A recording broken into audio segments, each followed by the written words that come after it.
was an oral history interview for the Michigan Military Museum, Frank Boring, and interview with John Reeves.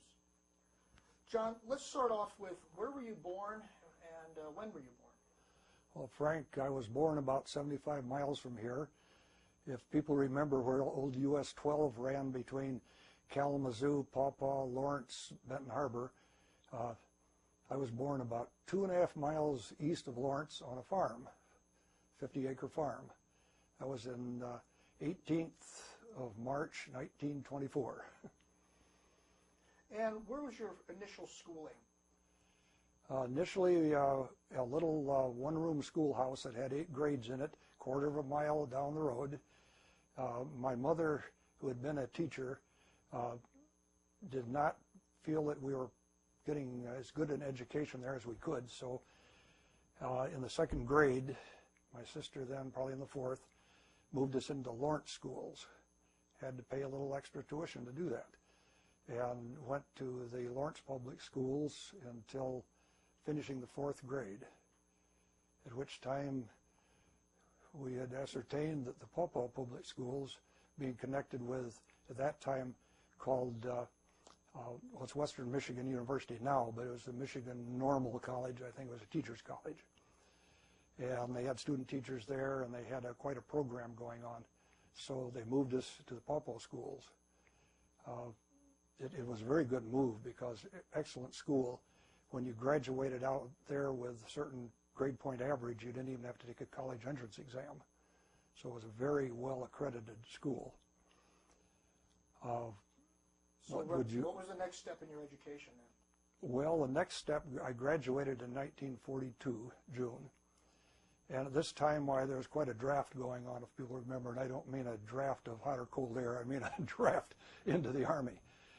Let's back up for a moment. Do you remember when Pearl Harbor happened? Very distinctly. My parents had gone to visit the grandmother. I stayed home alone to do homework and also sneak a few hours of working on a model airplane I was building. And at that time, I was already quite accustomed to listening to the opera on Saturday and to the New York Philharmonic on Sunday. And right in the middle of that concert, boom.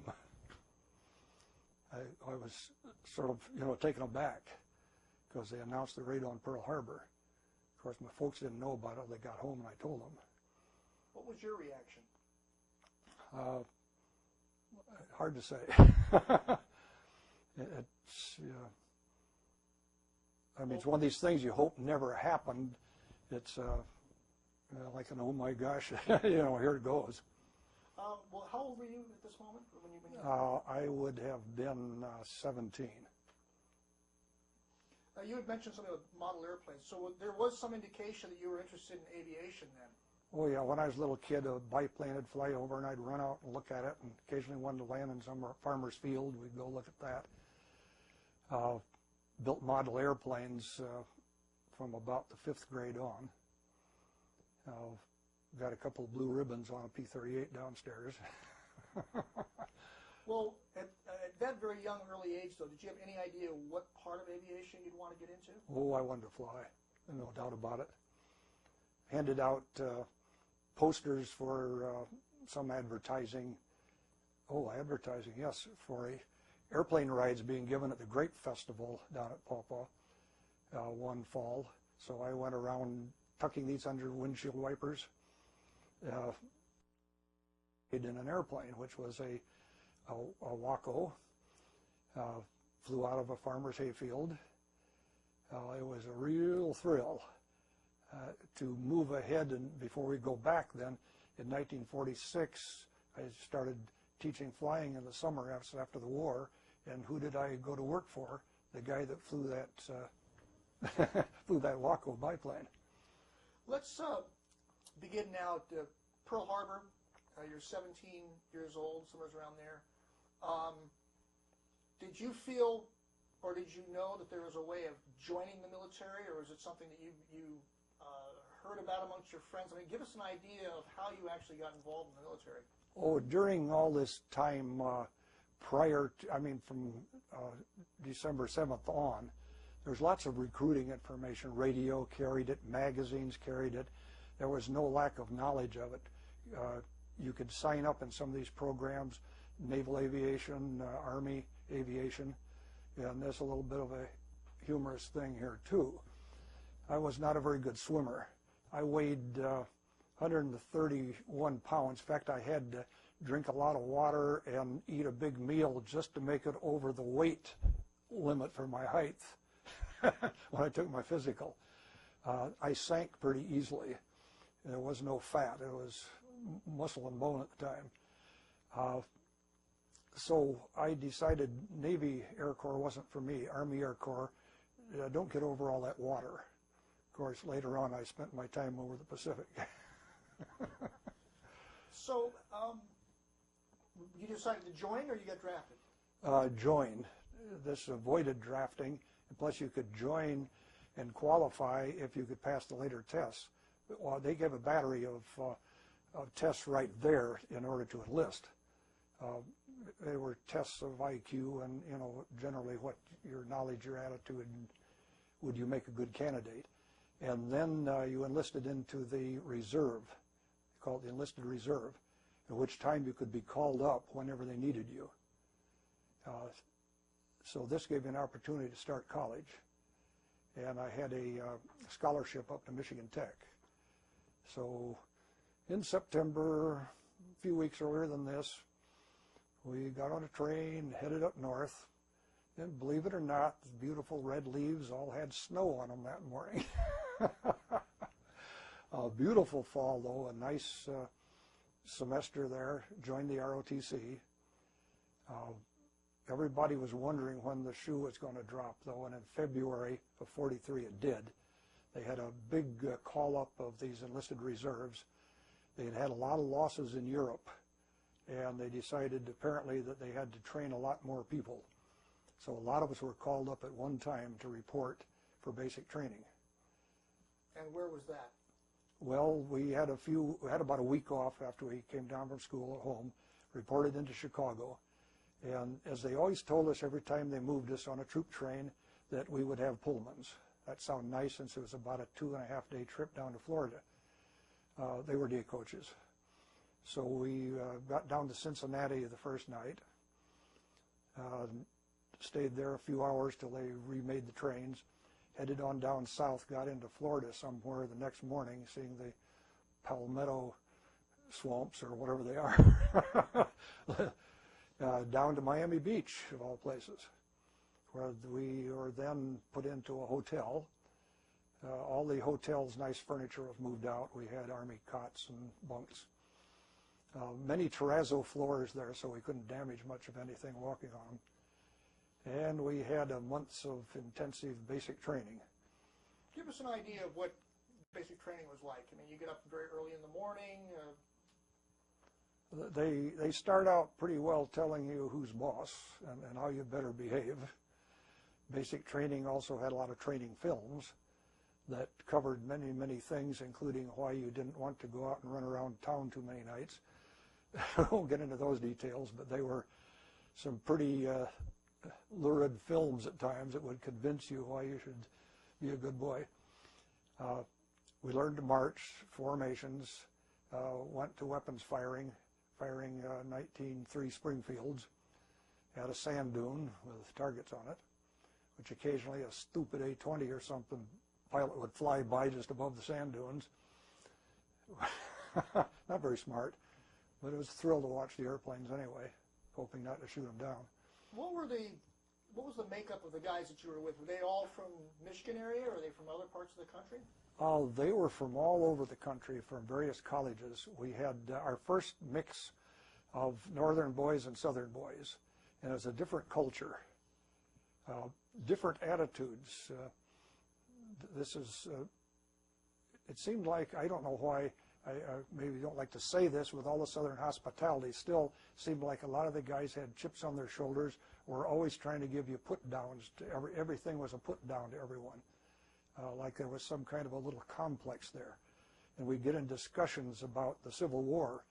We just covered it, in a few weeks in the major battles. They studied it. It still wasn't over. So we'd have these round robins about the Civil War, and what's the deal here, guys?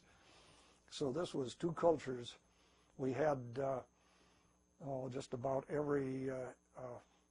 We had Armenians from Detroit. We had a mix of all kinds of people. We had Jewish boys, but at that time you never had a colored boy. They were still segregating at the time. We had our sergeant that was training us was an Alabama boy that had not even been through high school, but he was the most patriotic guy you ever saw, and very good at giving us advice, training us, friendly. And at that time, with every hour, 10-minute breaks, smoke if you got them. GI the butts and don't leave any debris. Well, it was almost training for smoking at that time. People didn't realize the real problems.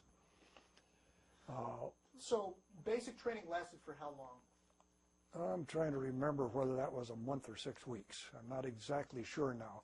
But we, at sundown, or time to lower the flag, we would have about 2 miles of these various training flights lined up along Ocean Boulevard for the TAPS program. And there were still civilians on the base. And at one time, a couple of these civilians been down there, I guess some of the hotels were still open. Everybody's at attention, they're going to lower the flag, and they're sitting on a park bench like it's an entertainment for them. The captain in charge stopped, went over to them, told them to stand up, show respect for the flag, or he would have them arrested. It was just like it was a big show put on for them. So interesting little things like that did occur. We also had various things for our own entertainment. They made every effort to get people involved in things like choirs, put acts and so forth, and we'd put on some programs down at the park where all the GIs were the people doing it. And we had people that were, you could say, exotic dancers or something, opera singers, a whole variety of talents in there. So it was a talent show. Now, in basic training, some people make it, some people don't. Did you have any doubt that you might not be able to make it through? Not at basic training. I don't believe I know of a single one that didn't make it through basic training. First of all, the attitude was there, you were going to do it, and we'd already passed the physical exams, and most of us had been in ROTC training during that 2 months where we had a lot of physical exercise and training. So I don't know of a single person that failed that. So basic training is over with. You must have felt very relieved that that's over with. Things were going to be a little better. We would now be aviation students instead of, well, still private, of course. So what was the next step? Where did you go, and what was your next assignment? Well, we'd gone through a battery of aptitude and IQ tests. And based on our scores on that, we would be sent to college training detachments, which were at a university where most of these people had pulled out of already, so you had the facilities and the teachers available. And the object of that would be to teach us physics courses, meteorology, some avionics information, a variety of things we needed to have a background. Prior to this occurring, they usually had a requirement for 2 years of college to become a cadet. So now they've made an effort to cram as much as they could in 2 or 3 months. You could be there 2 months, 3 months, 4 months, depending on how the need was, and also I think depending on how you came out on the tests prior. We went to Raleigh, North Carolina, to North Carolina State. At that time it was College of Agriculture and Engineering. Did you have any idea at this time what part of aviation, pilot, navigator, bombardier, did you have any idea where you might be placed? Almost all of us were assuming we were going to be pilots. That's what I was looking for. Right, just about everybody was assuming that would be the purpose, that you would learn to fly the airplane, not ride in it. We had we had a band that we formed there at this training detachment. We had Sunday parades. We had a general come once to be at the parade. And we're all there at attention. Of course, he's supposed to give us parade rest before the speech starts. He didn't remember to do that. And he also called it the great College of North Carolina College of Agriculture and English, not engineering. And of course, we can't crack a smile, smirk, or anything. We're staying their attention through his whole talk in about 105-degree weather. Several guys passed out and fell to the ground, and you couldn't move to touch them. I had a spider building a web on my left ear that drove the guy behind me nuts. So we had some fun times. There are times when you're laughing really loud that we're getting some pops. Oh, okay. Too much of that. I'll knock that down. Just a little bit. I hate to put a windscreen on because it's nice Yeah. and crisp audio. Mhm. It's just Okay, extremely hard. I'll hold that down. So basic training is over with. What's the next step? Next step, well, the College Training Detachment, right. And from there to the Classification Center, which was in Nashville, Tennessee. Classification was where they divided you up through testing and so forth to pilot, navigator, bombardier. And some that might not make it entirely through those might end up being sent to radio school or gunnery schools. This is where the break starts in, or the dividing, the fallouts. I realize it's a long time back, John, but was there any trepidation or any kind of concern on your part that, and amongst the guys that you were close to? I mean, you were that confident you're going to be a pilot, or did you actually start to think, oh, where are they going to put me? No, I was never unconfident. It really had no reason or anything to believe I couldn't do it.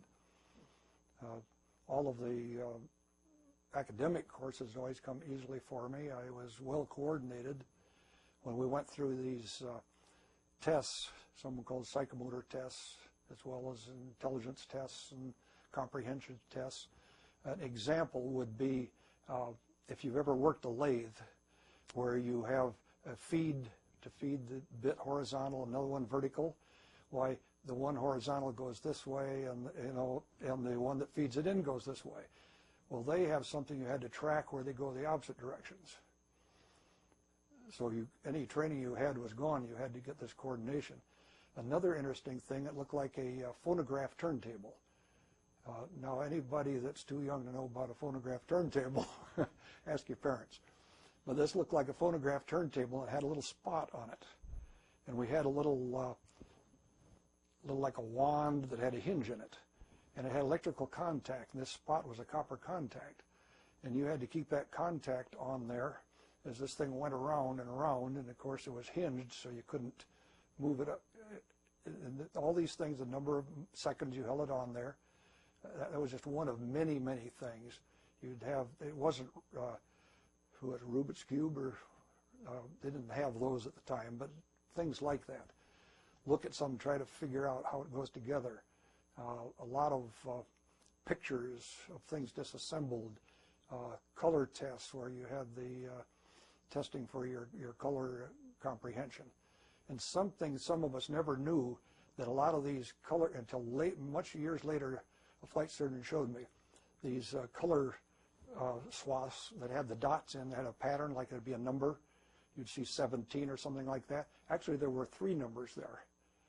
So it wasn't a matter of not seeing the color. You could see the wrong one, and then you'd give yourself away that you'd have a color blindness problem. So once that period was over with, what was the next stage in your training? That period, yeah, there was a time of apprehension as the tests were being scored and so forth. Would I become a pilot, a navigator, a bombardier? Did I really make it through there? That was the point. It wasn't before you started them. So when you got done, you're waiting to see what's posted on the bulletin board. And what did you see posted on the bulletin board? Oh, flight school pilot. We lost a few for navigation and so forth. That would have been my second choice. So now that you've got the notification on the bulletin board, where do you go next? Oh, they asked us one other thing. What kind of aircraft did we want to fly? Oh, okay. And I said B-24. And then I got thinking later on, I'd like to maybe fly a fighter. I don't know what that had anything to do with it, however. So you were, I mean, forgive me because, you know, this kind of information is, I don't know how available that kind of information was. I mean, did you know the difference between airplanes to this point? Oh, you know what yes. a B-24 was, you knew what a... Back in high school, we even had in shop, had models that were supplied by the government that we could carve and make and paint black for recognition models. They also made a bunch of plastic ones because there weren't enough, but we actually went through a lot of that type of thing. We learned Morse code in high school, a club that we put together. So we were doing a lot of things to prepare ourselves for this. So you put in for the B-24. But then we can forget it at that spot, I think, and move on, because who would have a clue that you might really get there? So what happened next? I mean, you saw the notification on the bulletin board, you put in your request. What happened next? Well, they said we would have orders in a few days to go to Montgomery, Alabama, to Maxwell Field for our cadet pre-flight training. And that's a 2-month course, 1 month lower classman, 1 month upperclassman. Now, you learn a lot as an underclassman from the upperclassman. It may not be what you wanted to learn, but you learn who his boss for a month. So were a lot of the guys that you were in previous training with you, or was this a whole They were group of still people? with us. That's a good question, because as they took us off the train, we tried to bunch up buddy style to sort of stay together. I had a friend that graduated from high school with me that had been going to Michigan State when he was called up, and now we had gone through basic training and CTD, College Training Detachment, together. Now we get off of the train at Maxwell Field. They line us all up. They say, every other person take 1 step forward, or it's 3, I think, 3 or 4. Every second one take 1 step forward, third take 3 steps forward, fourth take 4 step forwards. Right face, form a line, march off. These were the 4 groupings now of during the training. So we were obviously intentionally broken up at this point.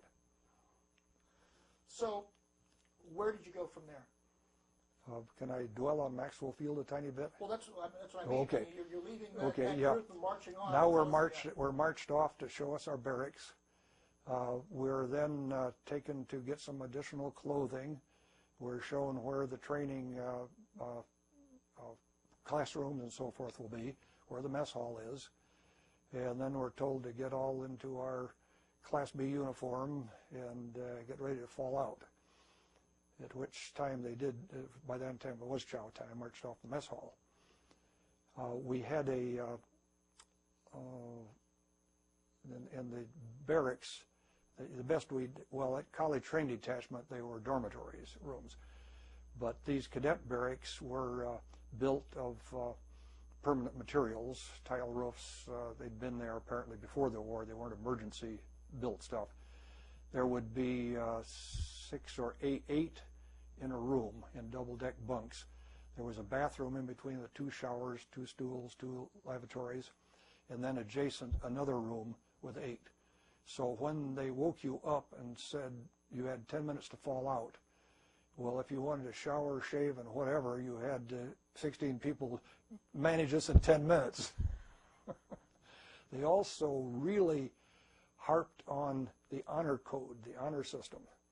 Extremely important. Nobody was to cheat, help each other in areas, on tests and so forth.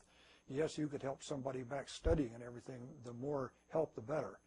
But the honor code was really stressed, and the worst thing that could happen to you would be to be drummed out of the Corps.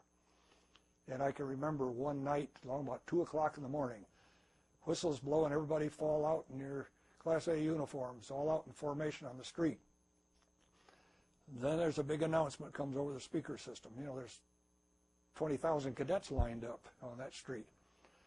The cadet so-and-so is being expelled from the Corps because of cheating at a test or something, and would never again be allowed into the service or into the cadet corps and would be transferred elsewhere.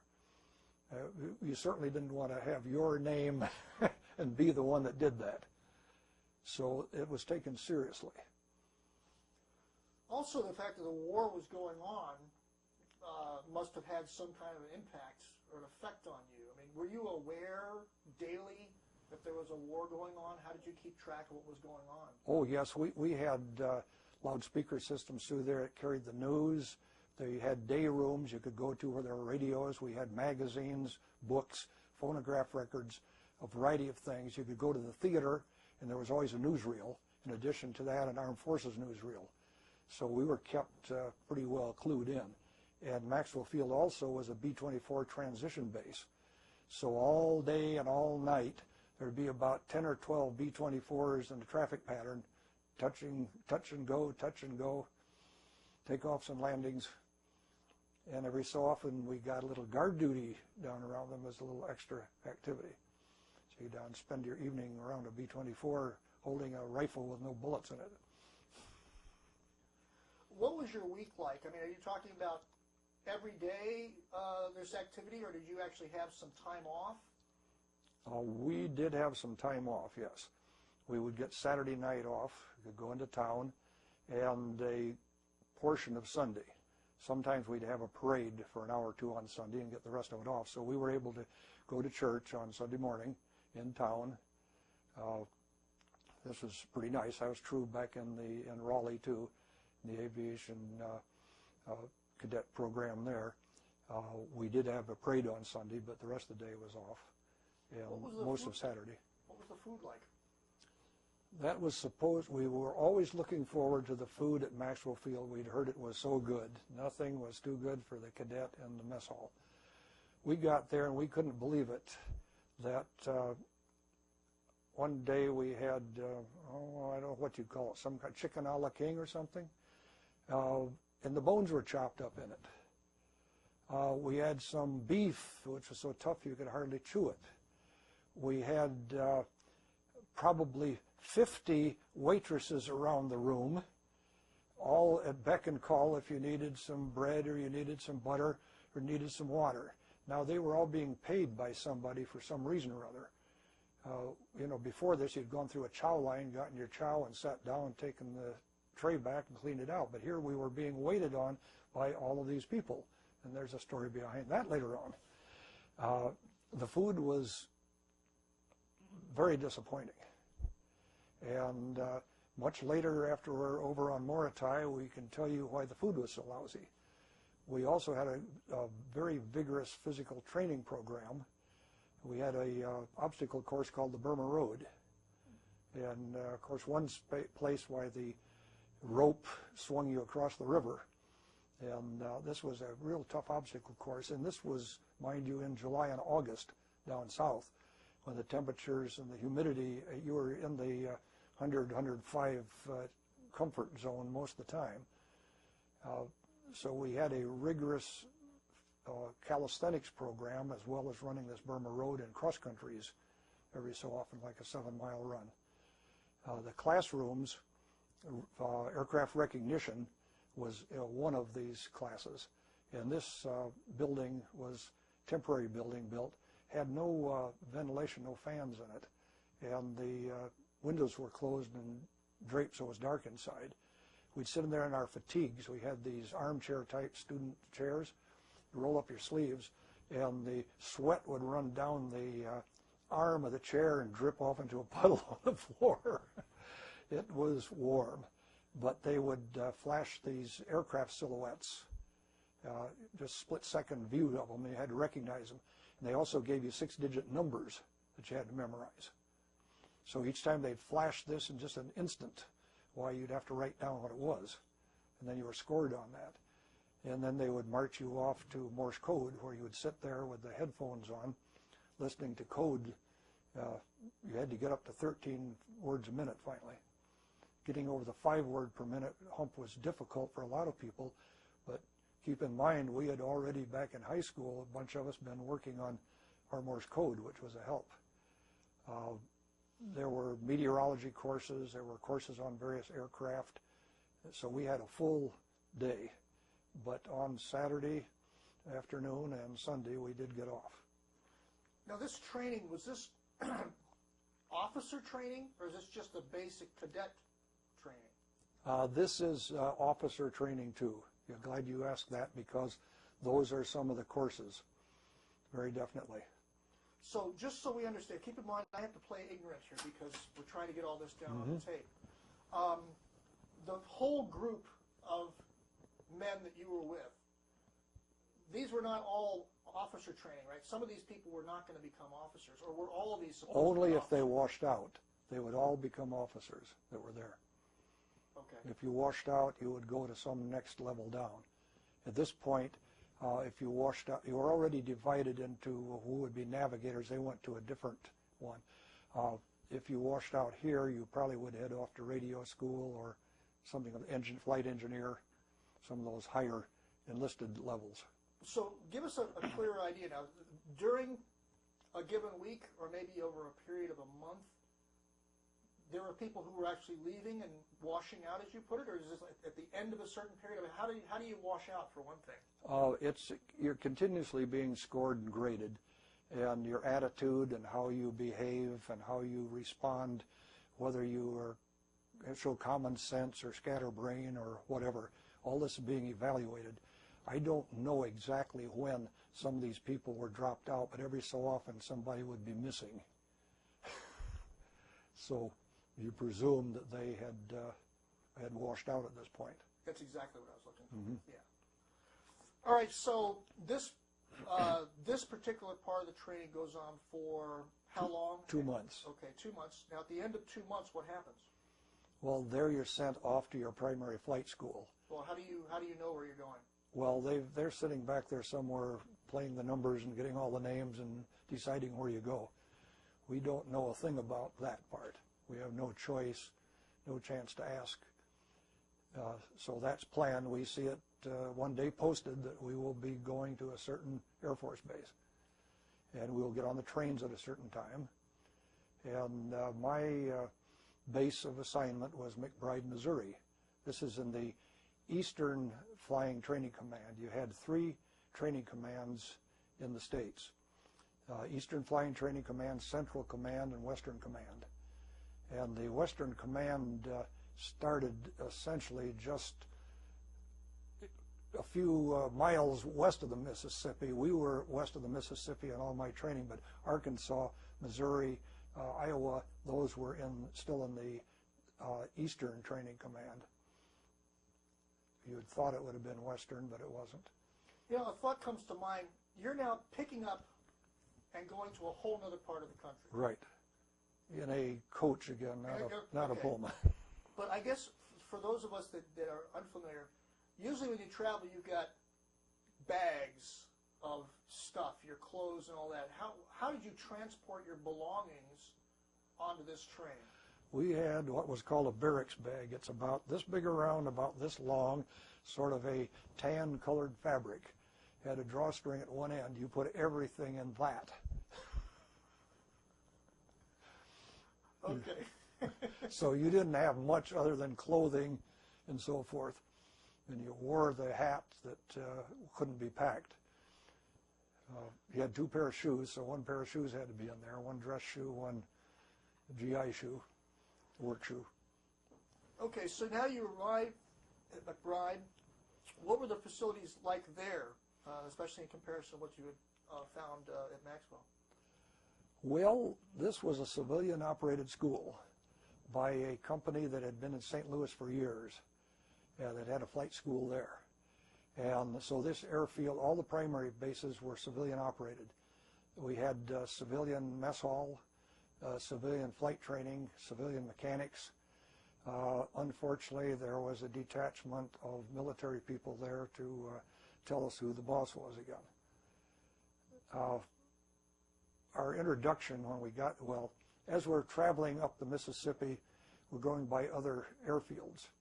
Here's one that's got a Fairchild PT-23. Now that's a low-wing primary trainer, radial engine, open cockpit, of course. Looks a little bit more like a fighter airplane. Next field's got a PT-19. That's the same airplane, but with an inline engine, low wing.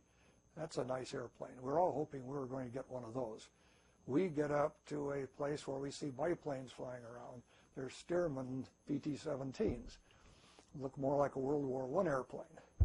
little did we know we had by far the best airplane.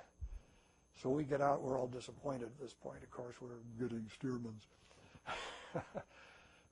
Our first introduction after we get to the barracks to throw down our barracks bag is to meet in an assembly hall where a commandant of cadets, now there was a commander there, really nice guy. We have another guy that's a commandant. This chap, a first lieutenant, had come from the cavalry. And he reminded us that we weren't invited there.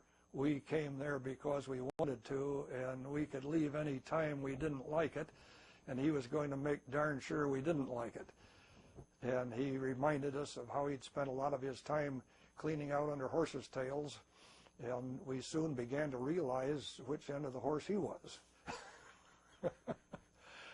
This guy, and he had a sergeant, who may get sued, Sergeant Baker, who followed him around so closely he didn't dare stop.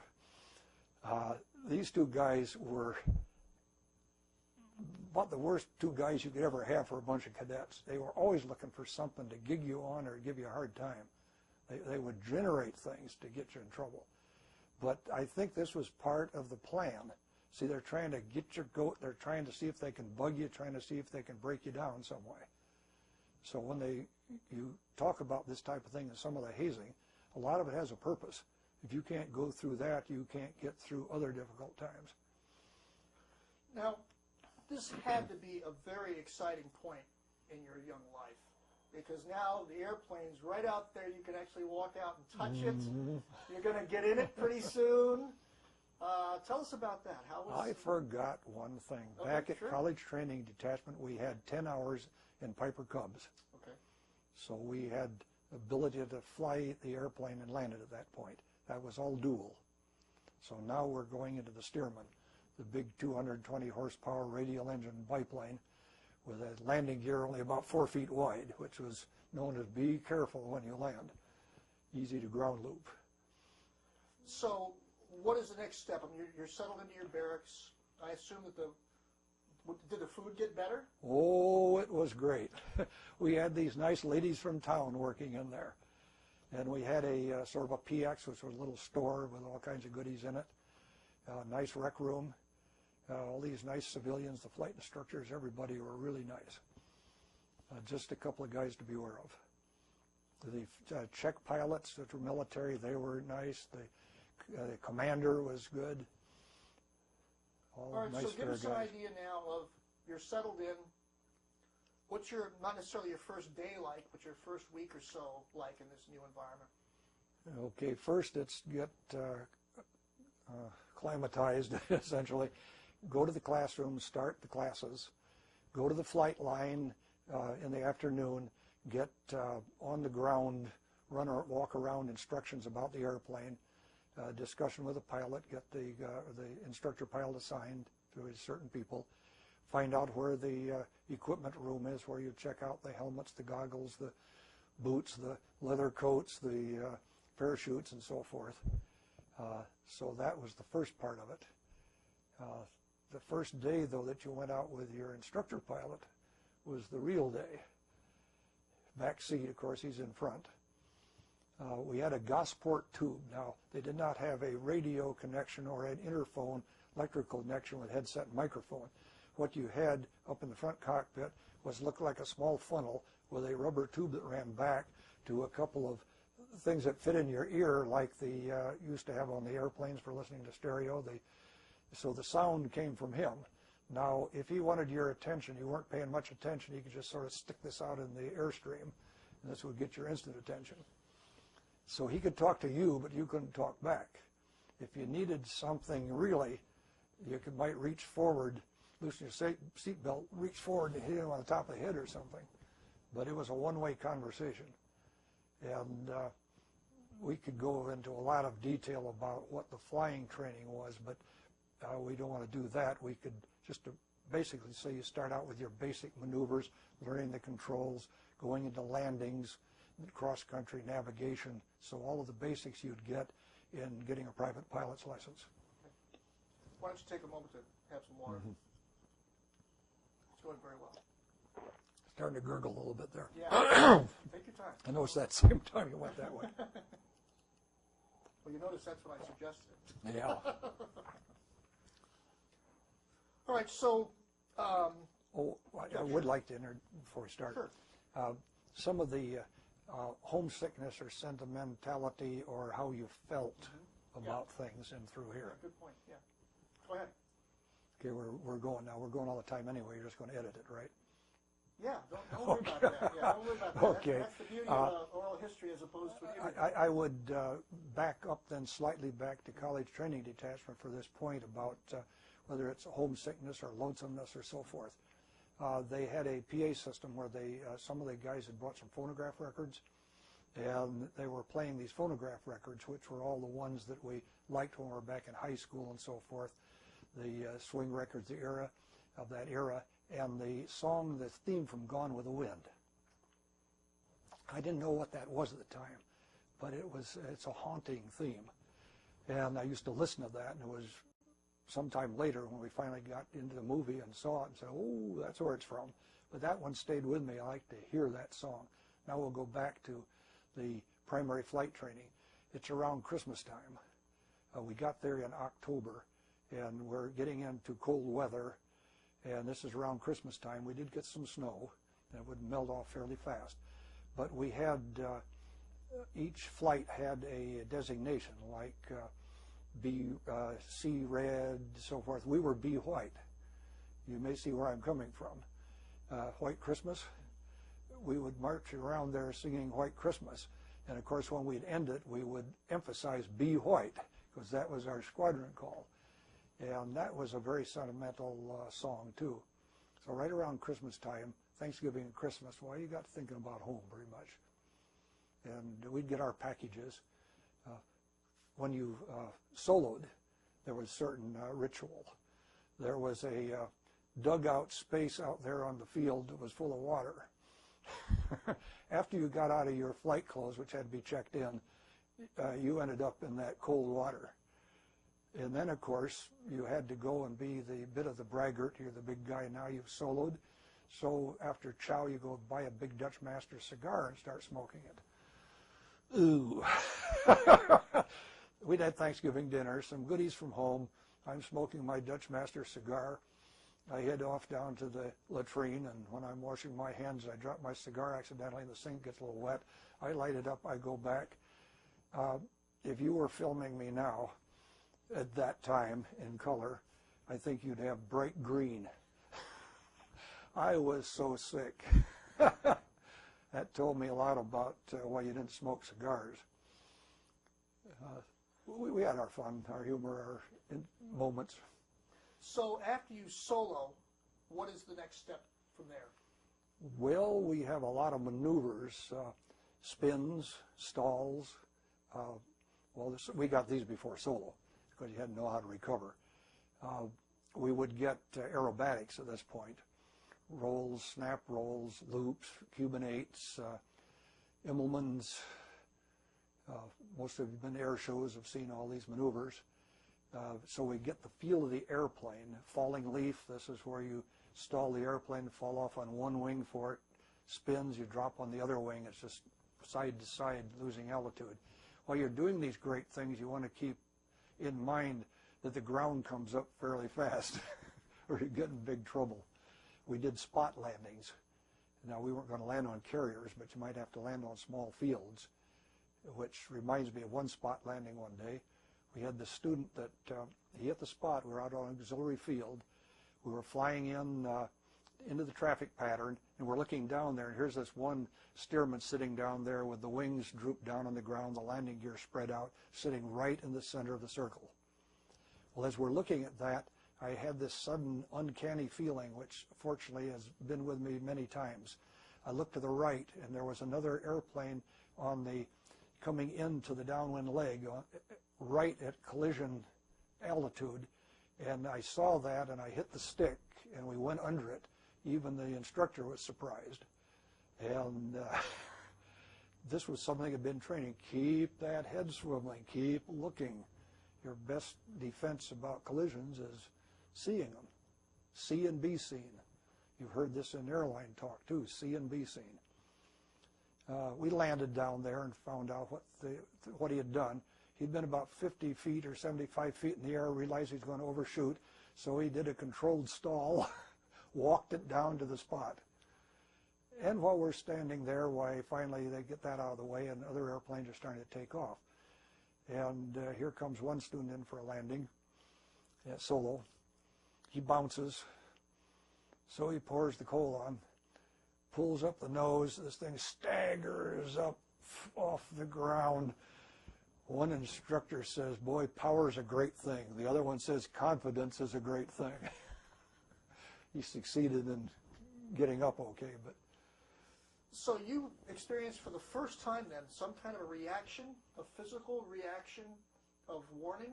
Is that what I'm getting from you? Well, is it training or is it a premonition type thing? We've been trained to keep looking, look. And we didn't have a lot of hours by this time, so how built in was it, I don't know. But something right the moment I looked told me, look the other way, and I think it was what they'd harped on all the time, but said, look the other way, and here's this other airplane. Now we have 2 or 3 other potential collisions in the future that turn out very similar. We'll get to those. That's a very interesting. It's very interesting. I want to start getting in towards the actual military aspects of this, but let's continue on through the training here. Perhaps not as much detail, but certainly let's move forward. Unless there's certain things that you think are very important to know. Well, the only other thing here than what we mentioned was they started us on basic instruments on a link trainer, a few hours.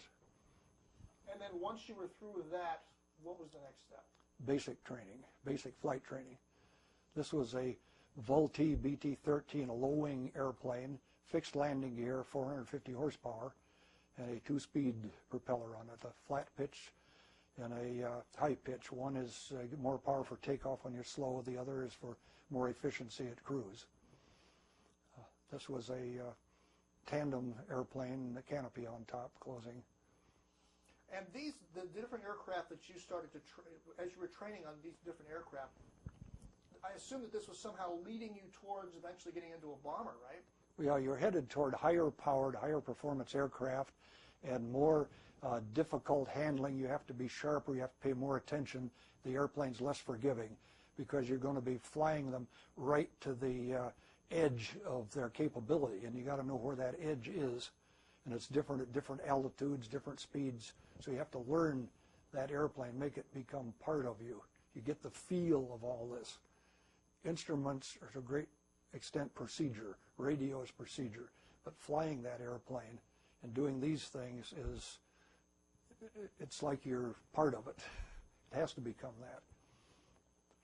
So you've gone through the Vultee, is that right? Vultee yeah, BT-13. Okay. There they gave us night flight for the first time and cross-country navigation. So these were our first serious cross-country solo, night flight, night navigation. So we were getting the full on instruments too. We were learning instruments, instrument recovery, basic instrument recovery. They put you in a spin, and all you had was needle, ball, and airspeed. Now needle and ball.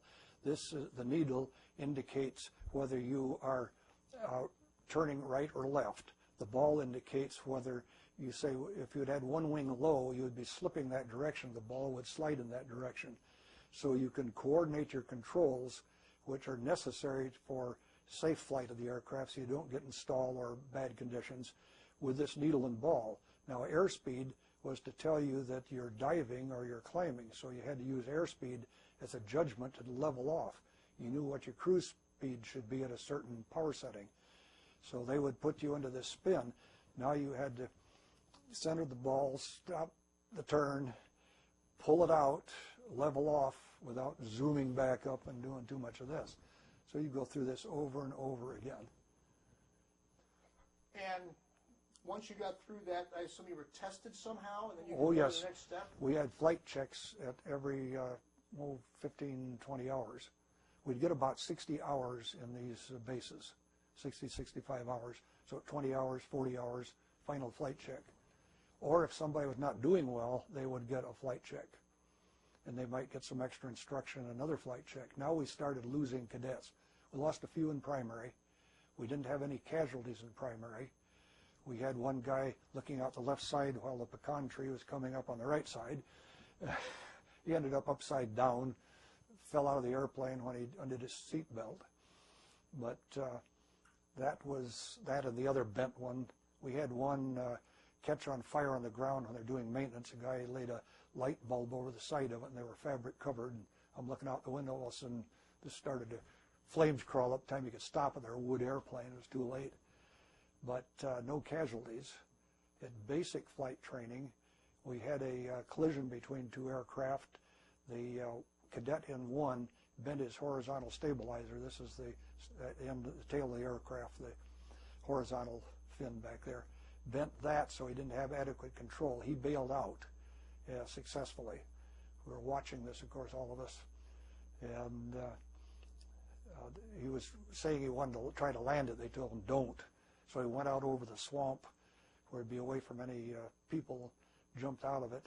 And, of course, we're waiting for that parachute to open. It seemed like forever. And the airplane headed straight down at that point. But he was okay. And I don't think we had any casualties at basic either that I'm aware of. This is kind of unusual. Yeah, it sounds that way. So now you've completed this stage of the training. Is there another step, or do you have to now actually start prepare for the bombers? Nope, there's another step. Okay. You know, we've never talked about physical training or mess halls or anything like that either, or barracks conditions.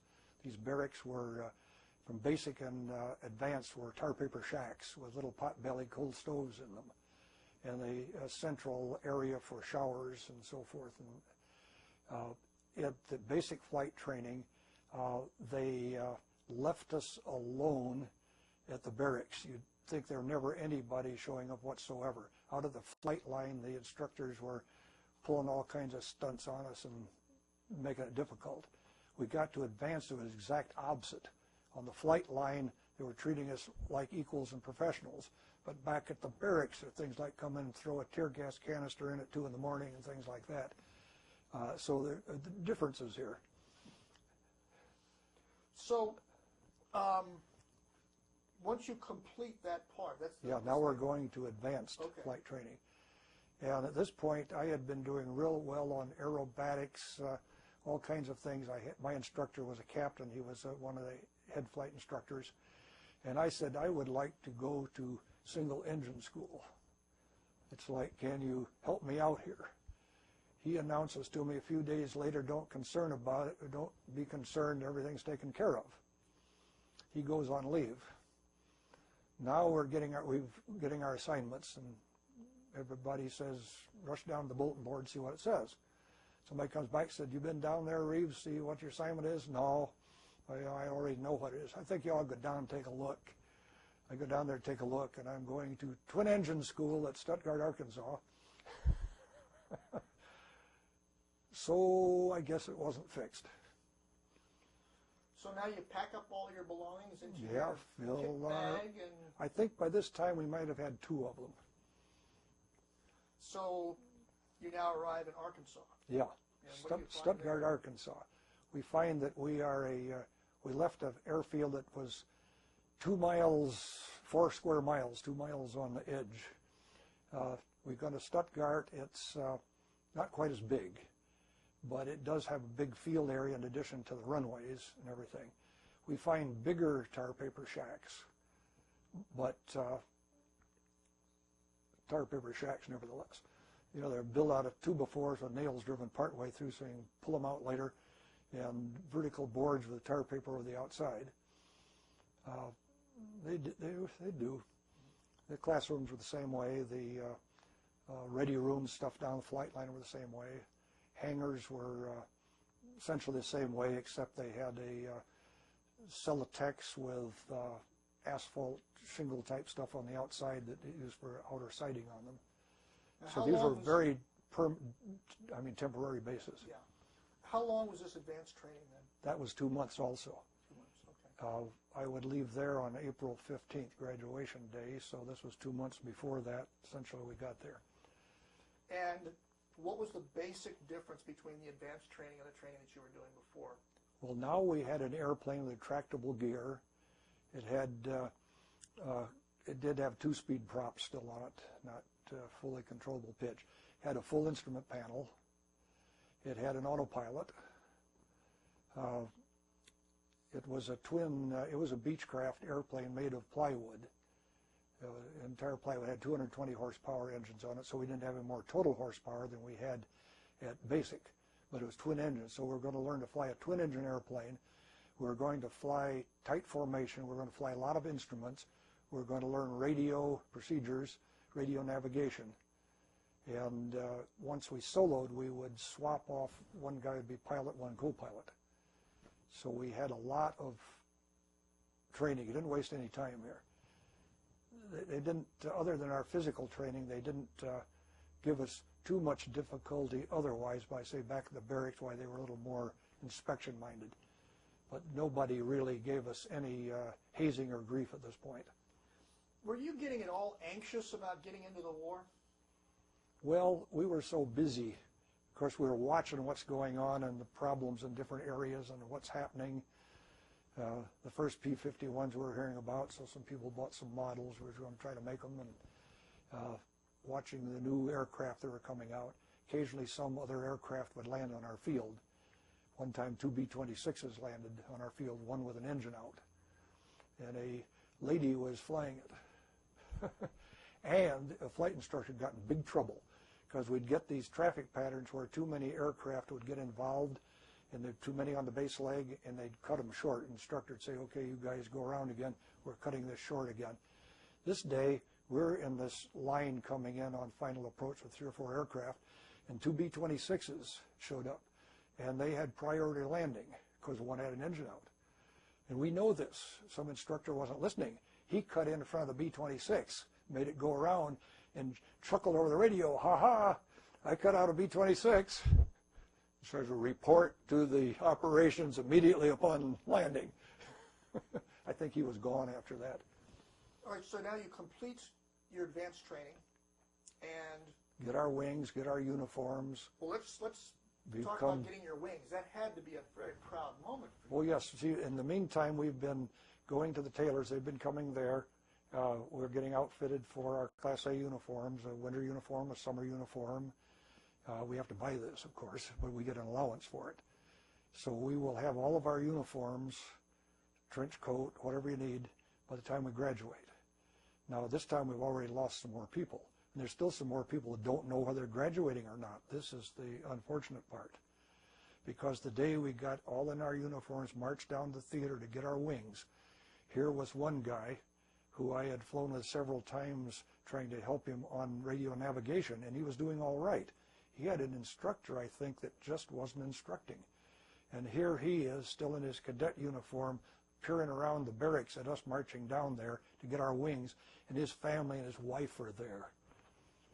I mean, we felt so sorry for this guy. Now, was your family there? No. Not many were, because travel at that time was difficult. You had priority problems and money, and people were not, most of us not that well off. But they were aware that you were graduating, you were getting your wings. Right. They had to be pretty proud. And then we got 2 weeks off to go home. Tell me That was about our that. 2 weeks That leave. had to be pretty much a high point for you. Oh, yes. We, 2 cadets there had enough money from somewhere to buy cars when we were advanced. Now, one had a Buick convertible. The other one had some kind of a beat-up old Pontiac, which he traded in as soon as he graduated for a beat-up Buick. Now, some of these cars were not in too good condition at that time, including this Buick he got. But 3 of us then, one that had the car, was up in the Chicago area. So we were going to drive up that far. One had to go on up to the Northern Peninsula from there, and I had to go on to basically to Kalamazoo and then get back home. So we had his car driving through the mountains down through there of Arkansas and so forth, with the old windy, twisty roads at night, trying to make time, you know, up over the hill, and all of a sudden there's a right turn where it looked like trees ahead of you. So one guy scared the daylights out of me when he was driving. But we got up somewhere in Illinois, in the morning, about 2/3 of the way up, ran out of gas on Sunday morning. Now what do? We didn't have any coupons left or anything. We saw a gas station there and made a guess that maybe the house next door owned it, knocked on the door, told him our trouble. He came out and pumped 4 or 5 gallons of gas into that old smoky Buick, and we made it up to Chicago. Well, tell us about your arrival at home.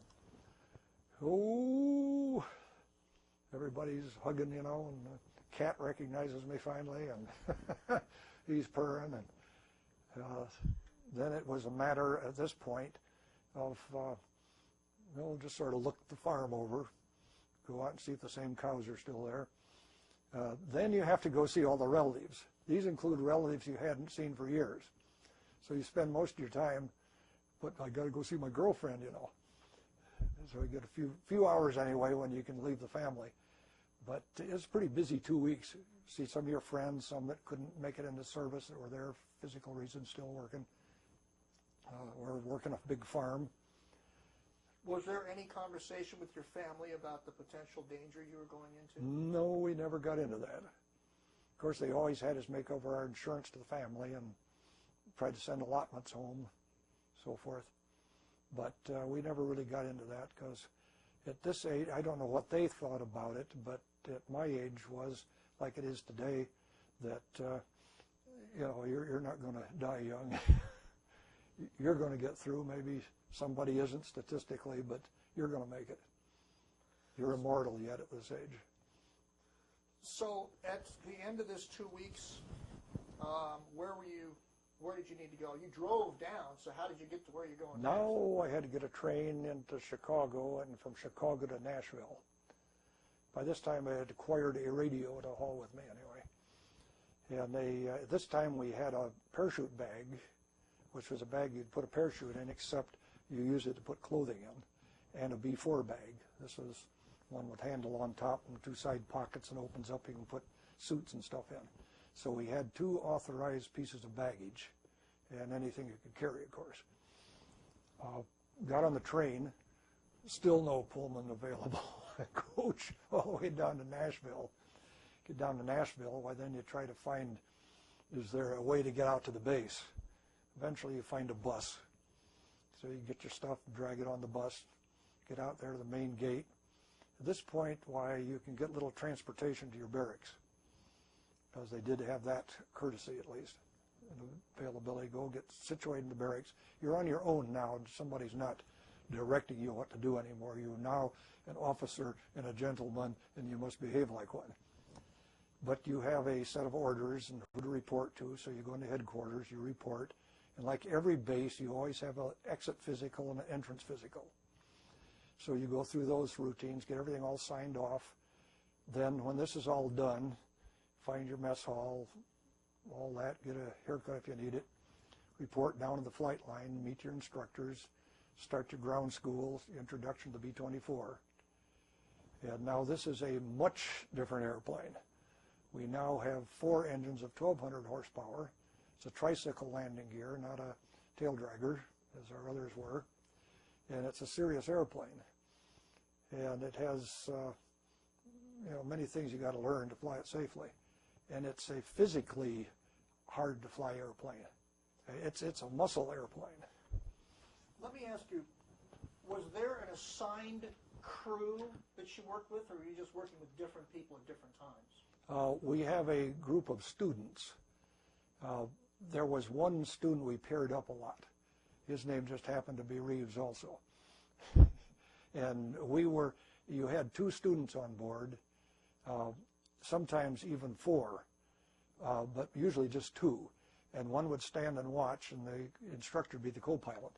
And you'd pilot for a while, then you'd get out, and he would get in. And of course, you're shooting all these landings, standing there watching, no seat belts except on the pilot and co-pilot. And these were war-weary D-model aircraft. These did not have turrets on the nose. They were ones that had been in North Africa and various other places, been returned for training. They had pretty good performance because they were pretty well stripped down of weight. But we only had 87 octane gasoline available. 100 was all overseas. That meant we could only pull about 3/4 power on the engines on takeoff, which put you into a hazard condition if you had engine failures. Not too badly here because the airplanes were light, and this was typical. Almost every takeoff you made, the instructor would pull an engine back on you. Now, if you were under 90, you were supposed to stop. If you were over 90, you were supposed to continue. And then if you got up to about 120 under control and you were still climbing out, he might pull a second engine on you on the same side, which made it very difficult to fly because these aircraft did not have servo tabs. They only had trim tabs. So you'd have to crank in that trim tab, but they didn't want you to do too much of it because if you had to put power back on suddenly, you'd have the opposite problem. So you're standing here with 2 feet on the same rudder pedal trying to hold this airplane. Now also keep in mind the rudder pedal had a little tab on it that would allow you to adjust the length the rudder pedals were from your feet. And this happened once where somebody hit one of these tabs and they almost lost control of the aircraft and they suddenly had no rudder on it. Have a little more water. Oh, okay. And you're getting into a habit of looking over at Wayne on a regular basis. That's got to Yeah, stop. okay. All right. We are going to now, rather than get into the details I should have a model airplane sitting here and I could be looking at that. No, you're doing fine. Just over the last, I don't know, maybe 5-10 minutes you've been looking over there. Let's now move ahead away from training. And let's, at the end of this training now, were you preparing then to go overseas? Not yet. Not yet. Okay, where did you go from here then? Okay, at the completion of training at transition, this taught you to fly the airplane. You still had no practice or training in bombing runs, in having your gunners on board firing at intercepting aircraft, or any of this type of thing. So you didn't have your crew yet. All you had was yourself at this point, and you had learned to fly the airplane. Now, I got through my B-24 training in about 6 weeks instead of 2 months. This suddenly gave me an opportunity to go to California where they had a need suddenly. All of a sudden somebody said to me, my instructor said, "Hey, how would you like to go to California?" And I said, "What do I have to do?" Get away from some of these southern boys. He said, it was just a couple hours yet to finish up, so I went out there and we worked real hard at it through the weekend, got the hours done. Had then 2 weeks to get out to Lemoore, California, where assignments of crews were made. This was up in the Central Valley area. It's a naval air aviation station now. I was able to go from Nashville down to San Antonio, where I visited my sister and her new son and brother-in-law, then got on a train on across, coach all the way, several days across. By the time I got into California, the food we had was wherever you could get it, a lunch on the train stop or occasionally into a dining car. About the California border, I became deathly sick. I was out hanging over the door at the vestibule, a couple Army nurses on there holding me by the forehead, and they were going to stop the train at Mojave at the Marine base to put me in the hospital when I started getting better. So apparently it was food poisoning. Next morning at daybreak, we're up at Lemoore, and I got to my barracks, and I crashed for a day. I was supposed to be somewhere that day, and I wasn't. I had to explain my way out of that. But we had our crews assigned there. So we were going to get 9 more people, make a total of 10. We'd get our navigator, our bombardier, our engineer, who would also be a gunner, radio operator, also a gunner, armorer gunner who was in charge of it, tail gunner, total of finally of 10 people. And when that assignment was complete, we would hit the train again, go down. In our case, we had 4 opportunities. We lucked out. They had 4 training bases in the 4th Air Force for B-24s. One was Riverside, California at March Field. One was Muroc, which is now where Edwards Air Force Base is up in the high desert. Another was Tonopah, Nevada, which was considered the, we won't use the common term of the earth, and Walla Walla, Washington, which was out in the, toward Spokane direction, the semi-desert area of Washington. In the winter, they would move down to thermal area in California, Blythe, I mean, where they worked in the wintertime. We drew March Field, the beautiful base in Southern California. Okay, now let's, because we want to start advancing our way into the war. So you had further training there now with your crew. This is the crew you're going to go overseas with. That's right. This is the crew we're going overseas with. We're going to have serious cross-country travel. We're going to have bomb runs. We're going to drop practice bombs out in the desert. We're going to form up in large formations and do photo bombing of San Francisco and various other towns and formations from all 4 of these fields, with having Navy interceptors and everybody else diving through us, try to make it look real. That was scarier than the real thing. This Navy, it was blue, whatever it was, went down between 2 of us in formation, vertical. That was scarier than almost anything else I ever experienced, I think. Didn't know he was coming. But this is where we got our actual operational overseas training. And did you know where you were going to go? Oh, no. Nobody knew whether they'd go to Europe, South Pacific, or where. I thought the odds of being on the West Coast were more apt to get me to the Pacific than to Europe, and this was the case. So when did you find out? Well, first of all, you must have, once again, graduated. Is that right? Is that well, we completed our training, yeah. This was part of June, July, August, and into September.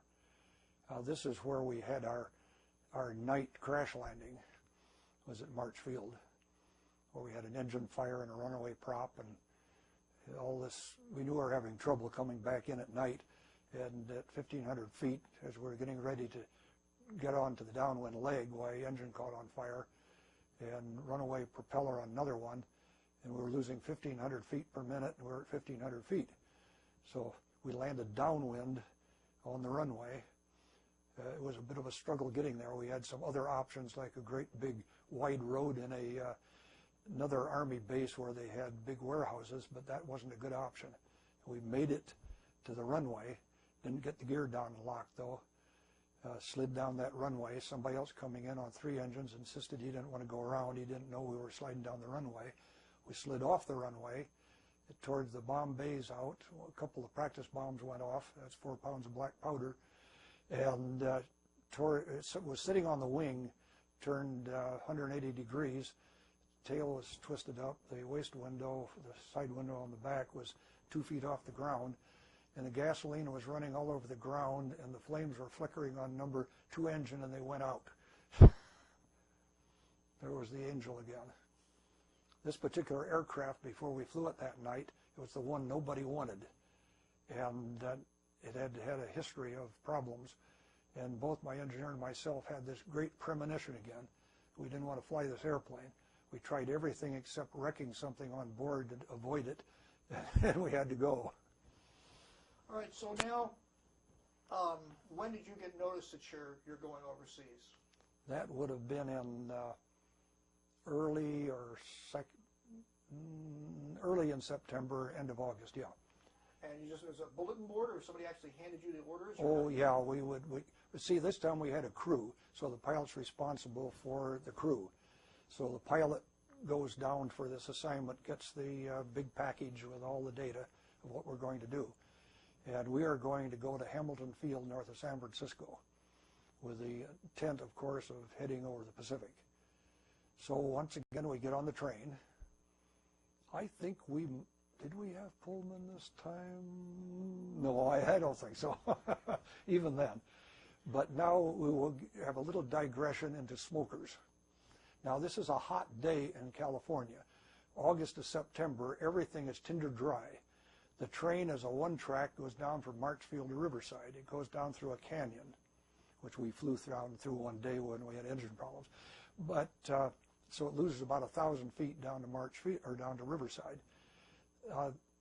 It's hot. They don't have time to cool the train off with the air conditioning, so the windows are open.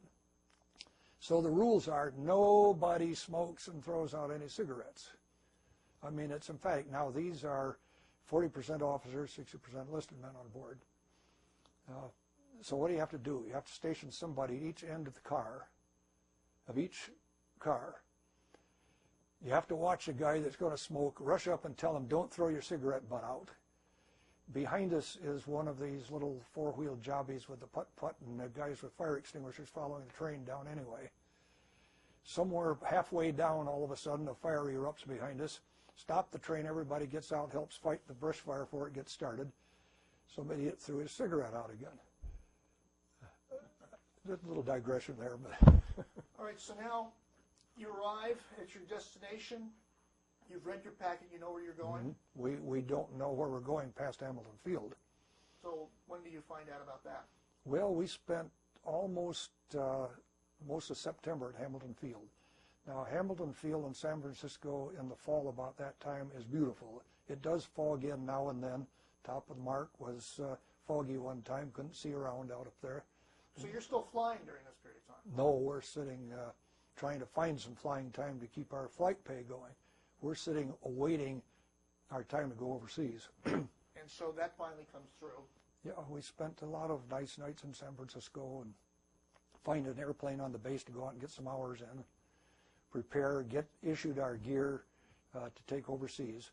Everybody had a gas mask at this time. They always carried with them. They took those away.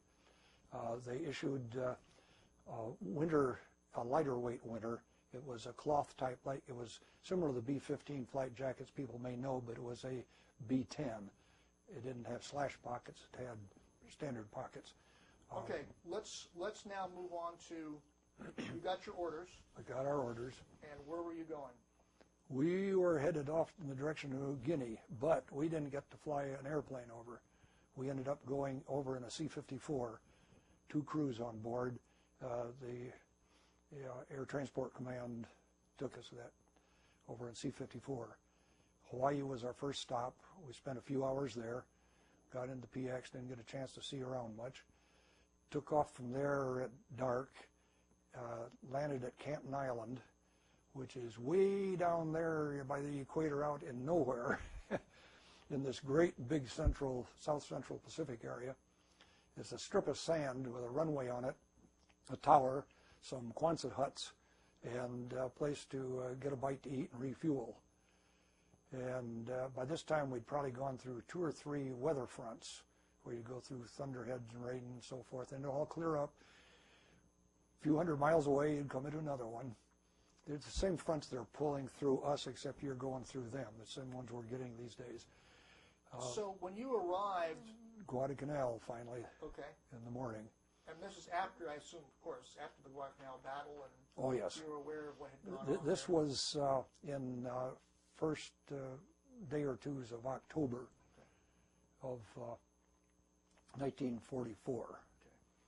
So we basically got into that. I'm not exactly sure I can tell you that was first.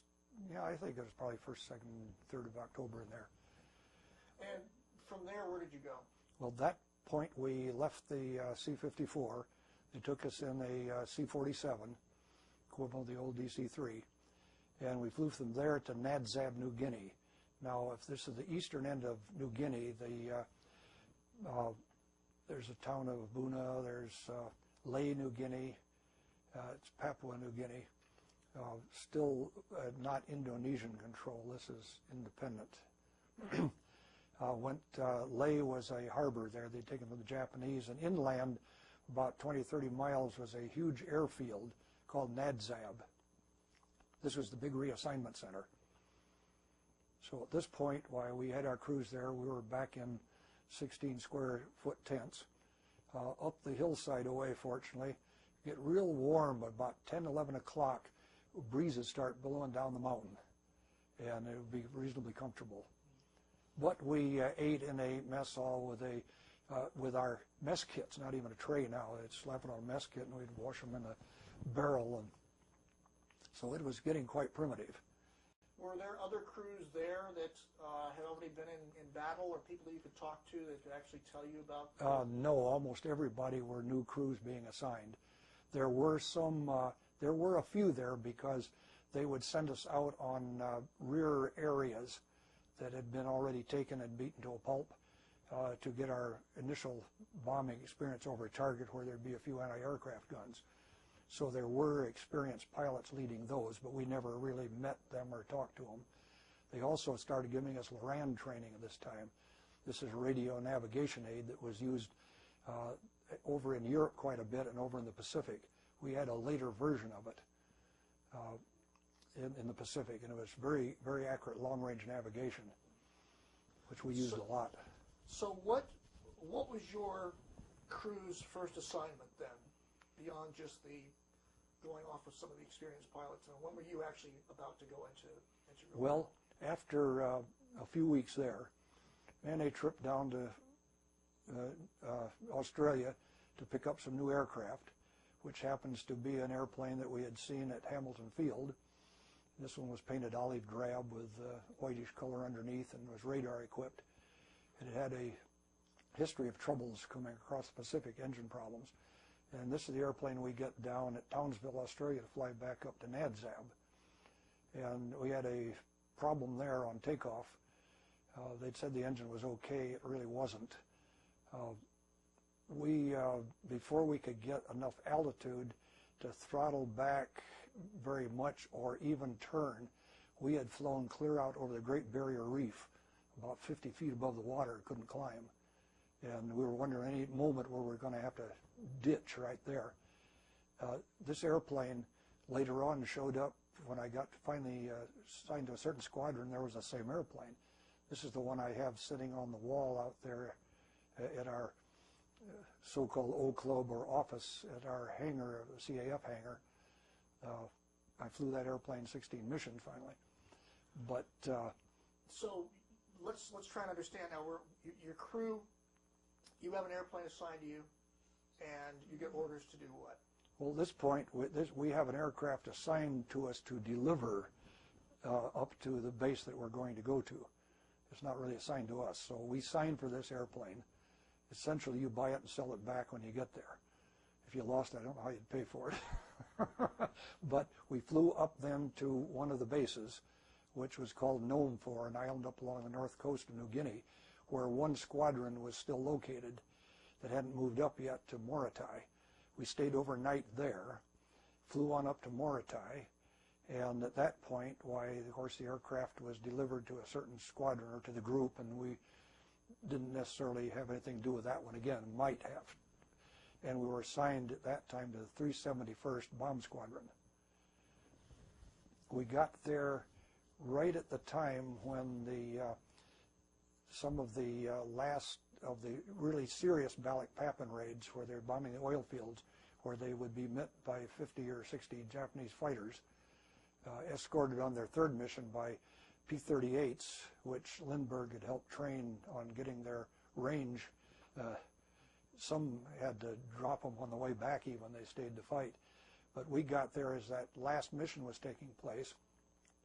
They didn't want to fly a green crew yet into something like this. And while we're sitting there waiting, why, they took the whole group over the Japanese fleet in the Sulu Sea. And they lost 47% of our squadron.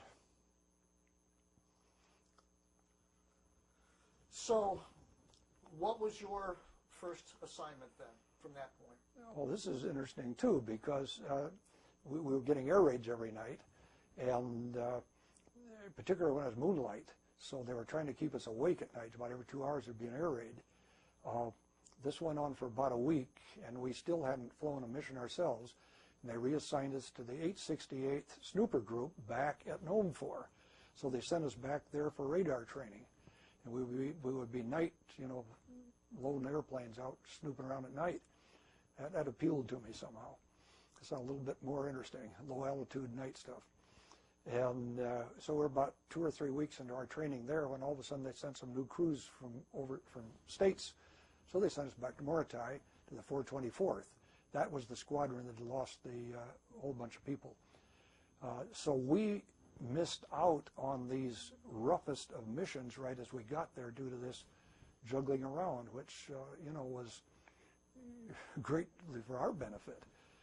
Our first mission then was 424th, and I would have to look at my mission reports to tell you which one the first one was. But it was up over the central Philippines, some area because they would fly us with an experienced pilot, go as co-pilot. And I noted right away as we're flying formation, this guy didn't know how to fly formation. He was making too much work out of it, using too much fuel. He was using rudder because he didn't want to get too close and putting little aileron down and flying in a slight slip all the time, which meant you had to juggle throttles a lot, meant a lot more fuel. That's just your first flight, though, right? That's my first flight, and we were bombing a airfield in the central Philippines, probably on around Iloilo, and that was first flight. Each flight then was it every day, every week? About every third day. We had enough airplanes. They had to fly those every other day, but enough crews to fly about every third day. So the next flight was I'm left seat and the experienced pilot's co-pilot. After that, we're on our own. But they'd fly us farther back in the formation. But didn't you have, as part of your crew, a co-pilot already? Oh, yes. But he didn't get to fly on those missions. And the navigator got to come along, but the other navigator was there too. So he'd have an extra man there. Bombardier was down there, though. He was getting his first bomb run. So every third day, you're out on a mission. Yeah. Just there'd be times when it would be shifted for some reason. An emergency come up, they want everybody out at once, or you skip a day or something. And how many airplanes were going out at one time on a mission? Initially, almost all of our group, which would be 24 B-24s, there were some times when they were considered a serious raid where they'd send 7 out. We had about 13 airplanes to a squadron, so typically they'd send 6 to be working on, have a spare, one getting old or something. Did you engage, were you engaged by any Japanese fighter aircraft or NA aircraft or anything like that? At times, not as much as we might have thought at this time. We were starting to knock a lot of them down. By this base at Morotai, we could get some more fighter escort, at least into the central Philippines. We had some P-47s and P-38s. Aussies had some P-40s. What we discovered was that when we take off on one of these missions, and the P-47s would take off an hour or so later, because they were faster, that we didn't get interception. When the weather was bad and the P-47s didn't take off, we got interception. If the P-47s had to turn back due to weather, couldn't go on through, we didn't get as much interception. So somebody started figuring this out. Turned out there was a Japanese lookout up on one of the 4,000-foot peaks inland a little way who was reporting everything going on. They used to occasionally even sneak down into a mess hall or something in the perimeter area. Now, you said you did 16 missions. In that airplane. Okay. And were there any memorable moments there that you'd like to bring out? Well, our reason for that airplane was it was painted, the rest weren't by this time. Nobody wanted to fly it because they thought it would be the target. We knew it had radar on board, and we already had some radar training now. So we knew this could be an advantage to us in weather or any other condition. So we volunteered another crew that had been in the same situation, flew it on alternate days. And it took about 16 missions before they wised up as to why we were flying it. It gave us a big advantage in going through weather. We could pick our way through. So once those 16 missions were over with, where did you go from there? They weren't always in that airplane, but it was 16 finally in it. A lot of these were in the central Philippines. They were in the Celebes like Makassar, over at Balikpapan, the oil fields on Borneo, Tarakan, Brunei Bay on the northeast or northwest edge of Borneo. There were airfields up and down Borneo. So airfields were our main thing at that time. We were stationed there to prevent the Japanese from coming up from the islands in that area, Java, Sumatra, and up into the Philippines while the Philippine invasion was going on. So our initial role was to take out the fuel supply, take out the airfields, and then protect the flank of the invasion in the Philippines, which was to come a little later. So In terms of the chronology, then, where are we now? Where are you moving forward? It's a different aircraft, or No, we're still our B-24s. We're getting newer models of them, of course, as time goes on. At about 1,000 hours or so, while they're being retired, they do one or maybe two engine changes. Engines on those aircraft, due to the way they were flown heavily loaded and high power settings all the time, if you got 400 hours out of one, you're doing good. So often they'd be on their third engine, or if it had a lot of trouble with the airplane or was damaged a bit, maybe only the second set of engines. You know, I don't want to be facetious in the use of this word, but what it sounds like, you're getting the orders, you go out, you make your bombing run, you come back, you take a couple days off. Was it almost like routine after a while? Well, this is why you wanted to get these other assignments called shipping searches. This is where two aircraft would take off early in the morning or at night and go out heading around the islands at low altitude looking for shipping. And so the competition was always on to get some of these flights. And of course I was doing my best to get some too. So we had some memorable flights of that type.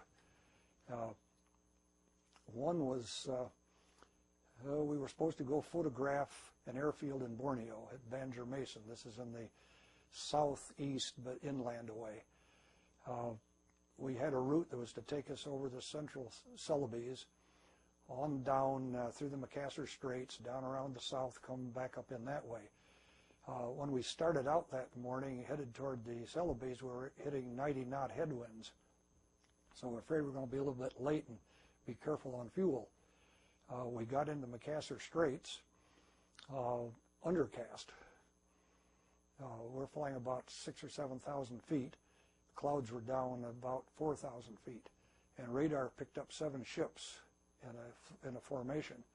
Well, this was a blind bombing area, but nobody had ever seen 7 Japanese ships together for some time at this time. And so we were wondering, is it really Japanese ships or not? But we weren't getting any signal back on interrogating them on IFF on the radar. So we finally decided, let's go. We can see a break in the undercast, so we'll go down, we'll drop down under it, which took us down to about 4,000 feet. Came in from the stern on them, and even tried flashing code of the day on the Olus lamp, no response. So told the bombardier, you know, get ready, we'll pick the biggest one. By this time, we weren't sure what it was. In a distance, when we first saw it, it looked like a carrier. And my thought was, ye gods, we got to drop bombs on it or something, or they'll catch us. Our only choice is to hit them. And as we got closer, it looked more like a cruiser. Turned out to be a great, big, beautiful, would have been a luxury ship of some kind that was heavily armed. And what looked like a turret on the front was a hatch. But they started shooting at us. And I told the bombardier, initially there was, the first run was, be all ready, you know, but hold unless they give you the go-ahead. Well, right as finally decided nothing coming back for response, go ahead, drop, he didn't drop for some reason. So we had to come back and make another bomb run on him. And at this point, why, we picked out that biggest ship again, started across about 4,000 feet at 30-degree angle, but we had delayed action fuses because we thought we'd be doing any bombing on small coastal stuff down at about 200 feet. And so we had these delayed fuses and no time to change them. So we decided to drop anyway, drop 3. I wish we would drop 4. We came right up at 30 degrees to that thing. The third bomb covered the whole stern with water. And if we'd have dropped a 4th, it'd been right down the stack. We thought we had him anyway. But tail gunner says, oh, you got him, look at all the smoke.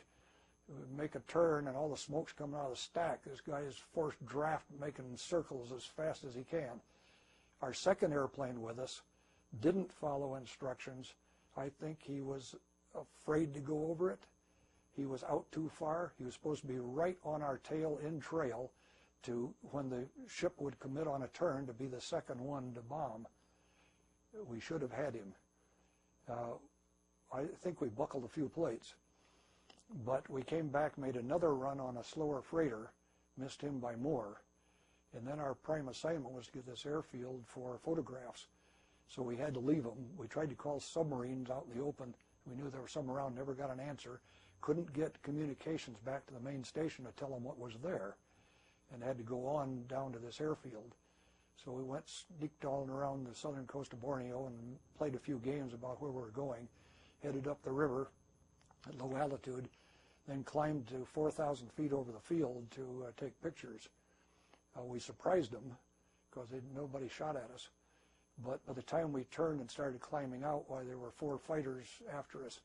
But we got to a nice big old cumulus cloud before they got there and never saw them again. But that was one of the interesting flights. Were there other incidents in which you were engaged in combat, were you either attacked by fighters or any aircraft fire at you? Well, we were the first group to go over up in the Philippines at Manila Bay again, to go over Corregidor. So our assignments then became the northern Philippines. And the first time we were assigned that, it was 900 miles one way, and they said no fighter escort. And everybody's, oh boy, it's like they're out of range of our fighters. They didn't tell us that Halsey had 2 or 3 carriers off the east coast, and there were going to be Navy fighters all over the place, which we were very happy to see when we got there. So we bombed Corregidor. We had a lot of missions up there, the airfields. Grace Park was an aerodrome. Trying to think of some of the other fields' names right now. I should. They were the more obvious ones. So those sorts of things you can look up. The Navy bases that had been there before. So we did a lot of bombing up around Manila. We lost one airplane, one flight over Grace Park. We were on our bomb run. The other bomb group, our sister bomb group, the 5th, had just bombed, and they were making a break over the top of us. And they carried frag bombs. You were concerned that they'd hang up or drop some.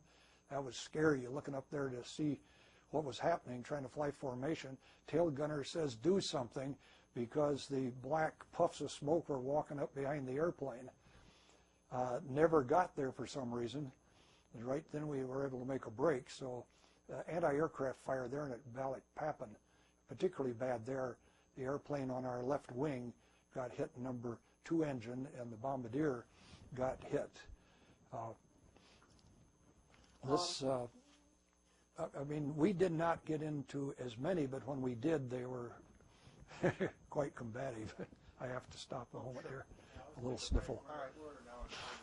Oh, yeah. All right. Stand by. And we have speed. Go ahead. So now you are actively part, your crew are actively part of the retaking of the Philippines. MacArthur's famous I shall return, this is his attempt to make that promise happen.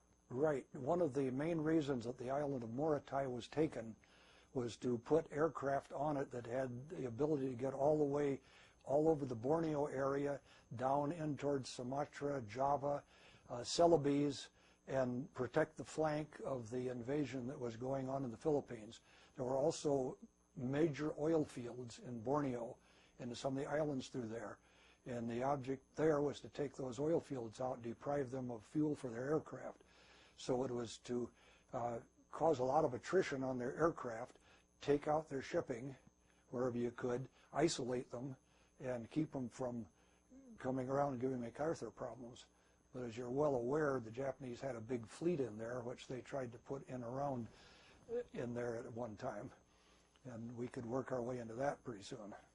So your missions now are just you're coming out, you're softening up an area, and then moving on to another area. So give us an idea. Yeah, we're staying at the same island because we're so well located. Some of the initial softening up were the central Philippines. They had a lot of fighter bases there, and it was to get rid of those fighter bases so when they made the first invasion that they wouldn't have those bothering them so much. Now the Japanese still had enough bases farther away for their bigger, longer range bombers, and so they could also ferry other aircraft into those areas, but is try to suppress them as much as possible. Also go to Balikpapan on Borneo, the oil fields, Tarakan, Brunei Bay, where there were oil fields, and try to take those out so they couldn't have fuel. Navy was, of course, looking for the Japanese Navy. The other item, of course, was these ships that Japanese still had scattered around, coastal vessels and so forth, could carry a lot of product back and forth. The Navy had B-24 stationed there. They were out looking for them. We had night snooper groups that flew out individually looking for them. A lot of B-25s at closer range. The whole idea was to suppress what was there to protect the flank on the Philippines. Give us an idea. Did you feel like you were part of that whole effort, or were you pretty much isolated in terms of your little unit and what you were supposed to go out? Were you actually aware of this overall effort going on? Yes, indeed. Times when you're flying these missions and you'd run across these great big formations of ships that were headed somewhere for an invasion. It was just unbelievable, square miles of ships with wakes behind them. We got involved as the softening up process, getting rid of the fighter aircraft, getting rid of shipping and so forth, why we became sort of a tactical air force, because we became the long-range artillery. As they invaded some of these areas, the smaller islands farther back in Borneo, a lot of the shipping are our battleships, and those ships were headed north in the battle. So what could they do if they couldn't bring some of these in along the coast of Borneo? Well, fly a B-24 down there loaded with 6 1,000-pound bombs, go flying over the target, one behind the other in trail, and drop one bomb at a time by directions from the Australian fire control guy down below. So we had 1,000-pound artillery shells, you might say. Tell me about this Australian, what was it? Well, it's a forward controller. What does that mean? The forward controller is out about as far as the ground troops dare to get, and he may fire a mortar with a smoke shell in it or tell you what coordinates to bomb on. So he's the guy that's up in front as far as he dares to get, and he's going to tell you what to go after, artillery positions or revetments or whatever the enemy's in, to try to take them out so they can move on. So let me try and understand this now. Let's take just a generic mission, okay? You gather together in a room, you're briefed about what your mission's going to be. Why don't you walk us through that? I mean, you don't have to get into the details. We got into the airplane, just what was the actual, okay, right initially, this Australian yeah, we would appear at a certain time scheduled the evening before, and we would appear in the briefing room. We would get a general briefing as to where we were going. It wasn't after we took off they told us. We knew where we were going. We knew what the bomb load would be. We knew how much ammo. We knew what to expect as far as fighter escort or no fighter escort. Much of the weather, as they could tell us. Takeoff time. All of this was briefed. After this was initially briefed, the navigators would go for a specific navigation briefing. Bombardiers would go for a specific briefing. Pilots would get some more briefing. Then to go hit the site and get some sleep. Maybe 3 o'clock, time to get up. Go down and get something at the mess hall, a little bite to eat. Had a good mess hall overseas. Some of the food was out of cans, but the guy that did it, I mean, whenever he could get anything, it was great. Get some eggs. Somebody found a whole mess of eggs somewhere, and they'd gotten a big refrigeration unit that the Navy was going to leave behind in the Admiralty Islands, which wasn't authorized, but we had it full of eggs at one time. So fried eggs in the morning. Get on a big old 6x6, all your gear, head down the flight line, still dark, get out the airplane, do a complete check of it, talk to the crew on board, I mean the ground crew, any problems you might have or what you had to work around. Get in the airplane, check everything over, gunners check all the guns. A certain time would be time to fire up. And since you had this big long taxiway with maybe 50 B-24s down one side and 50 down the other side, some belonged to some squadrons, maybe every other one going out, depending on which airplane was going, why they would have a sequence of firing up because you didn't want to start up before you had to. Get them all fired up. You can't do your final checkout till you're out there getting next for run-up, you see, for takeoff. But you could see everything started up, running okay. Wait for your turn to taxi. Now, one time we were waiting for our turn to taxi. We hadn't got out of revetment yet when the 3 big red tracers from the 40 millimeter went off. This meant air raid. Shut down all the airplanes. Half of them were sitting nose to tail on that taxiway. It could have been a real disaster that night. And get out of the airplanes, try to find some shelter somewhere. And finally, this Japanese airplane, about 23,000 feet, came over right down the flight line, dropped his bombs, hit one photo recon plane that was right across from ours, set it on fire. Here, a sergeant, ground crew man, jumped in the other airplane, started it up, taxied it away as the fabric-covered ailerons were burning, saved the photo plane, which had lots of photo equipment in it. Now, he deserved a huge medal. Whether he ever got it, I don't know. Not many medals were passed out over there. Finally, we get back in our airplanes, take off an hour or two late, so this turned up to be a somewhat fouled-up mission before it was done. And that's what they were trying to do to us, you see. Now, I don't want to call it a normal mission, but basically, you did, instead of being air raid to come along, you actually get up into the air, and you're part of the formation we would take off on parallel runways every 10 seconds. An airplane would go. And as soon as you got past the end of the runway, there were no lights. They had too many crashes out in the water. They eventually put 2 searchlights to make an artificial horizon, which was a big help. But we would fly out as individual aircraft for miles. Say if we were going to Borneo, about 100 miles or less off the coast, we would rendezvous. So we had a rendezvous point, which meant all the aircraft showing up would get in a big circle. And you'd cut across that circle to get to your flight leader, which was identified by firing a Berry pistol with a certain colored flare on it. And how many were in this formation? There would be 6 in each squadron and 24 in the group. So the object was to form up as a group, and we flew tight formations, unlike those you saw in Europe. I mean, these wingtips were right in there, you know, because you had to want to put a tight pattern on what you were after. You didn't have a lot of airplanes over there, and you had isolated targets. There are times we put 90% of our bombs from 2 groups, one take each half the runway, fly across a 30-degree angle, 90% of the bombs right on target. And that might be a milk run day. You'd finish that, you'd head back home, safe, start to break up into individual flights, keep your tail gunner awake, and fly home. We had to do this because of the range. You didn't have the fuel to fly formation very far. It takes a lot more fuel. So this was fly out as far as you dared, rendezvous, go into target, break up, fly back. You usually try to pair up, though, so you could keep track. This was unnerving when somebody would never show up and you'd never find a trace of them, which did occur now and then. Did you get reports about the results of your bombing? Yes. This was put out over frequencies in the 3 to 4 megahertz range, which is just called high frequency. Because we had 100-watt transmitters on board, you could get the range that way. When you hit a target, you could give the report free and clear. Right and clear, didn't have to code it often. It was right out in the open, the report, when you succeeded on the mission. Now, especially at night, this is going to sound like a stupid question, but especially at night, how did you know you hit the target?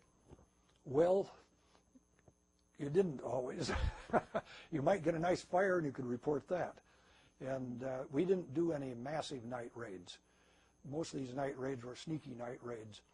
They were ones intended to, just like they were doing to us earlier, when we were getting ready to invade the Zamboanga Peninsula on Mindanao, why we would have an airplane up there all night long. It would go in every 30 minutes or so and drop something. And if you didn't have enough bombs to keep annoying them, why, they'd take along cartons of empty bottles and throw those out because they whistle nicely. You do this for 4 or 5 days or more before an invasion to get everybody so tired and so jumpy. It's all part of the game. So, as you're moving forward, you're still from the same base, though, is that right? Yeah. You're not actually moving forward, you just... Our 5th bomb group, our brother group, moved up to Samar, next to Leyte, to be closer, but they still needed some down here to plug the gap. This was still a area, you know, from Singapore all the way on up the coast of China, and up through the Straits of Makassar, between Celebes and Borneo. These were all paths that Japanese could come up through, and they still had some strength down there in those bigger Indonesian islands. So part of these were milk runs. Some of them I can't even remember them unless I look at the list. There's other memorable ones that weren't so much milk runs. And what constituted a milk run from one that wasn't a milk run? Oh, you formed up in 24 airplanes, you flew over the target, you dropped your bombs, and you went home. And hopefully it was a good run, and often it was, but it was not exciting, you know. An exciting milk run could be when 24 airplanes went right into a cloud when they should have separated first. That got exciting for a few minutes. There was a procedure there that each squadron had to turn out so many degrees, so many minutes. When they straightened out again, then the wingmen had to go out. Now, if the cloud was thin enough you could see the wingmen, this was all right. And when it became too thick to see anybody, this was almost panic. You were holding your breath because any moment you could collide with somebody.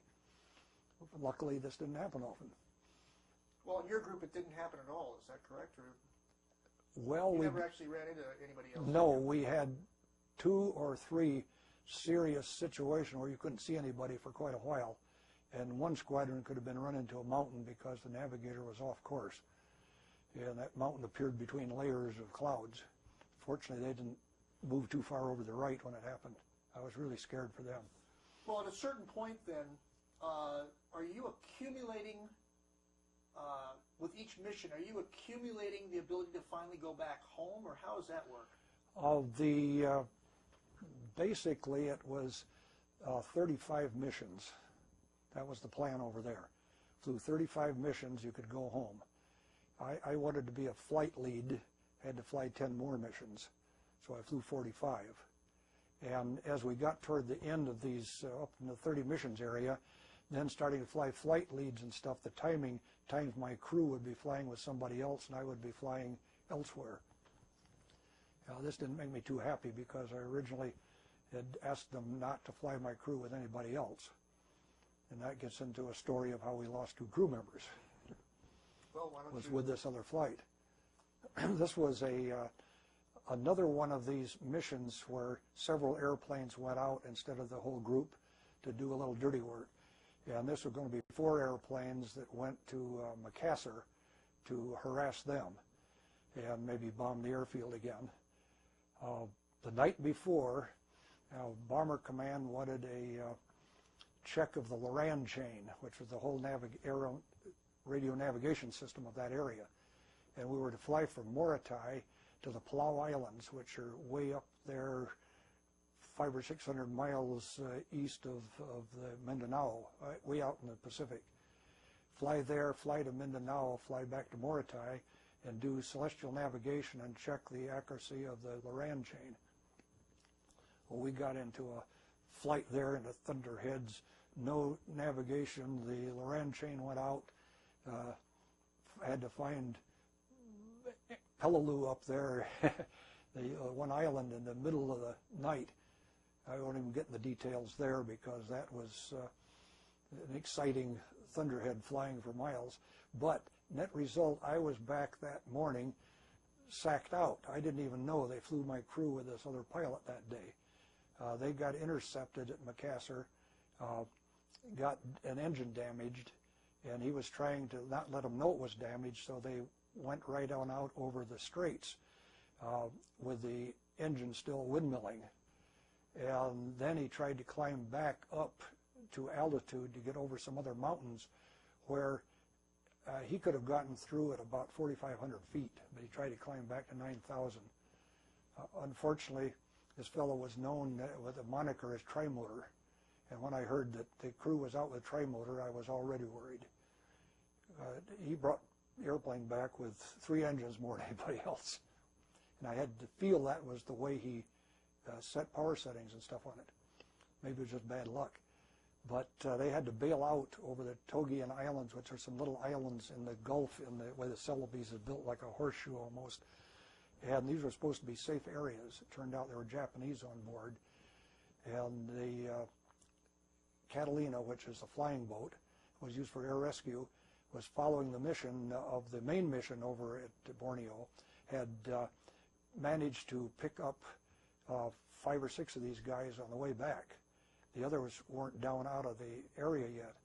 And the next morning I was asking them, the pilot was picked up, and he said he had seen some Japanese. Well, Dutch intelligence and said there are no Japanese. And I said, well, give us a B-24 in the morning, we'll go fly cover. If you can't get a PBY to pick them up, they said only PBY available was to cover the mission. They'd pick them up on the way home. I said, give us a B-24, we'll go out there and we'll fly all day and fly cover. Wouldn't do it. The major that was in charge let me know that they were in charge and I wasn't. I went to an Australian unit to see if they had a PBY available, and the one that came in that night blew a tire, and they said they'd try to get it out, but they weren't able to. So the next morning there was no coverage. PBY came back, couldn't find them. To make a long story short, the Japanese found them. And what they did was have a native bring them down the river in a canoe. Got down to a certain part, they dumped the canoe over and machine gunned them. And the story was that one was still taken as a survivor, but we've never been able to find who that was or any trace or any record to find out. So that was a mission where I lost 2 of my crew members. They lost 4 or 5 people altogether. So you're coming close to the time of your 45 missions. It's starting to wind down. You're aware that you're going to be going back home at some point, aren't you? Yes. We also had a 2 or 3 week rest leave down in Australia, in Sydney, which was nice to get away from it. We were supposed to have had another week, but we found out that we had volunteered to return to expedite the war against Japan. So we got cut short a week after we volunteered this. So do you mean the actual invasion of the Japanese Well, homeland? by now they're into Okinawa and all kinds of nasty places. So yes, they're whatever it was to carry on the war while we were coming back. We were volunteering. Now they didn't have enough transport aircraft to get the 5th Air Force volunteers back, though. They ended up being down there a month. Well, we had to come back after 2 weeks. And what did you have to do once you got there? Same old routine. There was nothing any more than our regular things we're doing, shipping searches or bombing airfields. By this time, we were going out sometimes 1 squadron, 2 squadrons, going out to 2 different targets. Didn't have to have the big groups with us anymore. So you were well aware that the war was winding down. Oh, yeah. We got involved in the invasion of at Brunei Bay on Borneo by the Aussies. There was a big fleet there, American ships too, and American control ship. And our job that day was all 4 squadrons, was to fly down the beach just before the landing boats hit. Just so many minutes before, after the artillery from the ship stopped, we would drop our bombs right down the beach before they landed. So this particular day, see, I have already done a few things that raised the eyebrows of some of the higher-ups. So we're in briefing this day about what we're going to do. And the major says, and we will bomb as briefed. Is that right, Lieutenant Reeves? I have to say, yes, sir. At this point, our operations officer gets a little nervous, so he declares he'll be co-pilot that day. So he's going along with us. He's come from the 15th Air Force now, and he thinks we should do it their way. We don't do it their way. So now we're out, ready, right time, in formation, 4 squadrons in trail, going down to the initial point, going down the equivalent of a base leg of a traffic pattern, turning point, come in on the bomb run. Well, we have to have permission from the control ship to drop the bombs. It's now 10 minutes before 10 or 11, I can't remember which time zone we're in, I time or something. We have to get them in that 10-minute window. No permission. Okay, what do? You go around and try again, right? Well, I don't know. Lead squadron makes a right turn, heads off across the bay. Squadron 2 follows it. Squadron 3 follows it. I looked at it and said, you never get back again, so I made a left turn. We went back around the pattern again, still trying to contact the control ship. made another bomb run. By this time, we'd done 2 double drifts. This is where you take the airplane and fly it at a different angle on that particular leg. So a drift meter that checks the ground, how much wind drift you have, you can get your winds aloft this way. Now we had 2 wind drifts, we had 2 bomb runs. So the bomb sites everything was nailed down. So we came back around on our 3rd run. Meantime, the operations officer that's so nervous is trying to make contact with the control ship. He's got his headphones like this. He's got his head down. He's not watching what's going on. It's like you can hear better this way. So he isn't watching what's going on. Okay, we're around on our final bomb run, talking to the bombardier, and he's not hearing this conversation because he's talking to the ship. All of a sudden he says, "We've got permission." Well, we would have had to have held up the bombs not to have dropped them. It was already on the timing and everything, but we could have stopped it.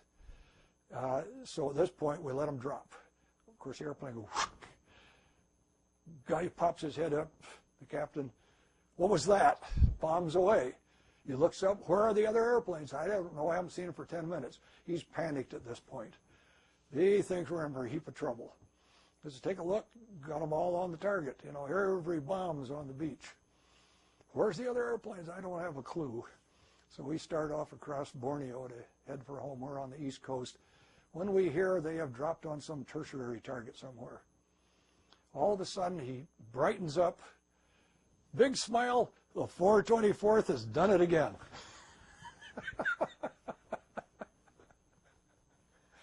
We didn't hear a word from anybody about not following the lead. Let's now move on to, this is kind of the end of your time as the... We're getting closer. Well, we could go to our last mission? Yeah, I think so. That was kind of an exciting one. Yeah, I think let's go to the last mission. Okay, down south of Makassar in the Celebes, there was a Japanese airfield that was it's grass field, but it was suitable for fighters. We had a snooper outfit, which were the ones I'd mentioned before, that went out at night. They were down trying to work south of the Celebes around Sumatra and Java and through those islands after shipping and also causing a lot of trouble at night. They would come back along the southern tip of the Celebes about daybreak and get jumped by these fighters. Well, they were only carrying 7-man crews and reduced ammo and everything else to get the extra range. So they were getting to be sitting ducks. They hadn't shot them down yet. But somebody decided, let's play a little game. The game was, we will send 2 of our aircraft down around and come in from that direction to pretend we're snoopers coming home. I will have 4 airplanes coming down around the Celebes from the other direction, and they will get them up into a fight. And when they run low on fuel, they'll have to land, and we will fly over the airfield and drop frag bombs all over them. Great plan. So we are rounding the bend down there where we can look way down about 50 miles and see what's going on. One of our aircraft had to drop out from prop problems, he said. And all of a sudden we see a big puff of black smoke down there. You hear a lot of chatter. They had shot down one of the jet fighters. I said, "Hang on, guys, we'll be right down." Broke silence at this point and said, "No, we're getting out of here. We're not waiting." So we got down there with 3 airplanes. We're looking for the fighters. This was called the B-24 fighter sweep later on. We're looking for them, can't find them. There's the field, but where's the airplanes? So look again, make a traffic pattern around their field, drop down to 4,000 feet, say, well, we'll scatter our frag bombs all over the place at least. Nothing much we can do when one of them took off. So these guys are all sitting here looking up the sun. I'm looking at this fighter taking off, so I tell our nose gunner and belly gunner, point down that way. And then I could see that he might get up too high, so I thought, well, what the heck. So I shoved the nose over, headed down at him. I could see we were not going to get in range in time, so I told the nose gunner, and this time turret gunner, belly gunner, go ahead and open up. But tracers flew around him, but he made a quick turn to the right, started to climb, came back around and tried to make a tail run, gave up on that in a hurry, came in back around about, it was an Oscar, about 11 o'clock. He was his favorite spot, 10 or 11 o'clock. What I'd do is turn into him. Every time he'd start this turn, I'd turn into him. Well, this prevents him really from being able to follow his pursuit curve on us. Because I had learned back in training that in a B-24, at least by itself, you could even out-turn a Wildcat fighter. Of course, you did this, we started losing a lot of altitude because you had a lot of drag, but you could actually out-turn a fighter. And so I thought, we'll just keep turning into him. Well, he made several passes. I think we knocked a few chunks off of him. He put a few holes in a prop on the airplane alongside of us. And I didn't know this, but the pilot on the left side said he saw a bunch of holes appear in our left wing. We decided that this guy smartened up finally, and he starts trying to pull us in toward Macassar where the heavy guns are. So forget it, time to go home. So we head for home. Colonel sitting in the right seat. As we get close to the field, our typical procedure on one of these deals would be to bring the 3 airplanes in and drop down to about 300 feet and get up to about 230 and do a fighter pull-up, drop the gear and circle and land, A little fun somewhere. This day I asked the colonel if he wanted to do a landing and suggested, well, maybe we'll just do a straight-in landing then this time, just a standard straight-in landing, which he agreed that was good. So we made our straight-in landing, came, taxied the parking stand. The crew chief on the ground goes back here and looks, starts lining up down the wing, and he's making signs like holes. And then he lines up, and all of a sudden I realize he's lining up with the waist window. The waist gunner had fired right down through that wing. This is a brand new M model B-24 on its second mission. It's full of people on their last mission except the co-pilot. And he fires right down through the wing, made a sieve of it. We'd already drained our outboard tanks, but fortunately they don't drain completely. You've got enough fuel in them to have a saturated mixture. And he didn't even tell us. Now, if we had done our 2.5 or 3G pull-up there, we probably would have lost a wing. So this was, the angel was with us again. So your rank at this time was still lieutenant? First lieutenant. All right. And there's a story. We're second lieutenant till somewhere around January, and then second lieutenant. By this time we had 3, 4 air medals. Yeah, I was going to ask you about that. You get 3 or 4 air medals? Yeah. This is as a group, or you individually? Individually, the air medal typically came as a payoff for the number of missions. So 30 missions, what do? I have 3 oak leaf clusters, air medal, 3 oak leaf clusters. By this time we had 7 battle stars, which they took away in the States and then later gave back, which kept me one more time from getting a promotion. But what was going on here, you were going to work our way back to this little hot story about promotions.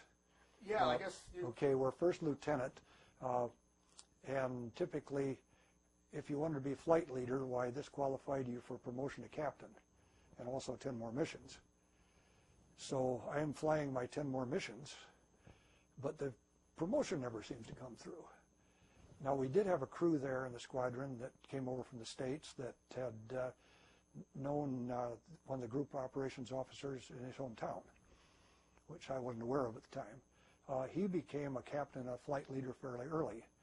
His navigator became squadron navigator, and they tried to make his bombardier squadron bombardier, but he chickened out on a bomb run and almost caused collisions when he yanked the bomb sight, and we were in formation, and we had to do a quick turn up to keep from hitting the lead plane, and then he wouldn't fly anymore, and they threw him out.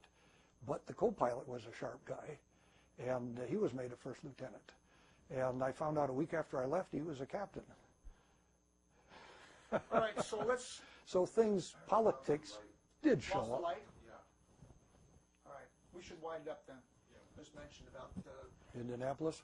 Yeah, at this point, I understand why you think it's important, but I think for our purposes now, I'd like to kind of get us back to the States, and then I'm going to ask you just more like philosophical questions. Yeah, okay. Okay, we're rolling. We're rolling. So now It's you've on. completed your missions. You're on a troop ship to get back home.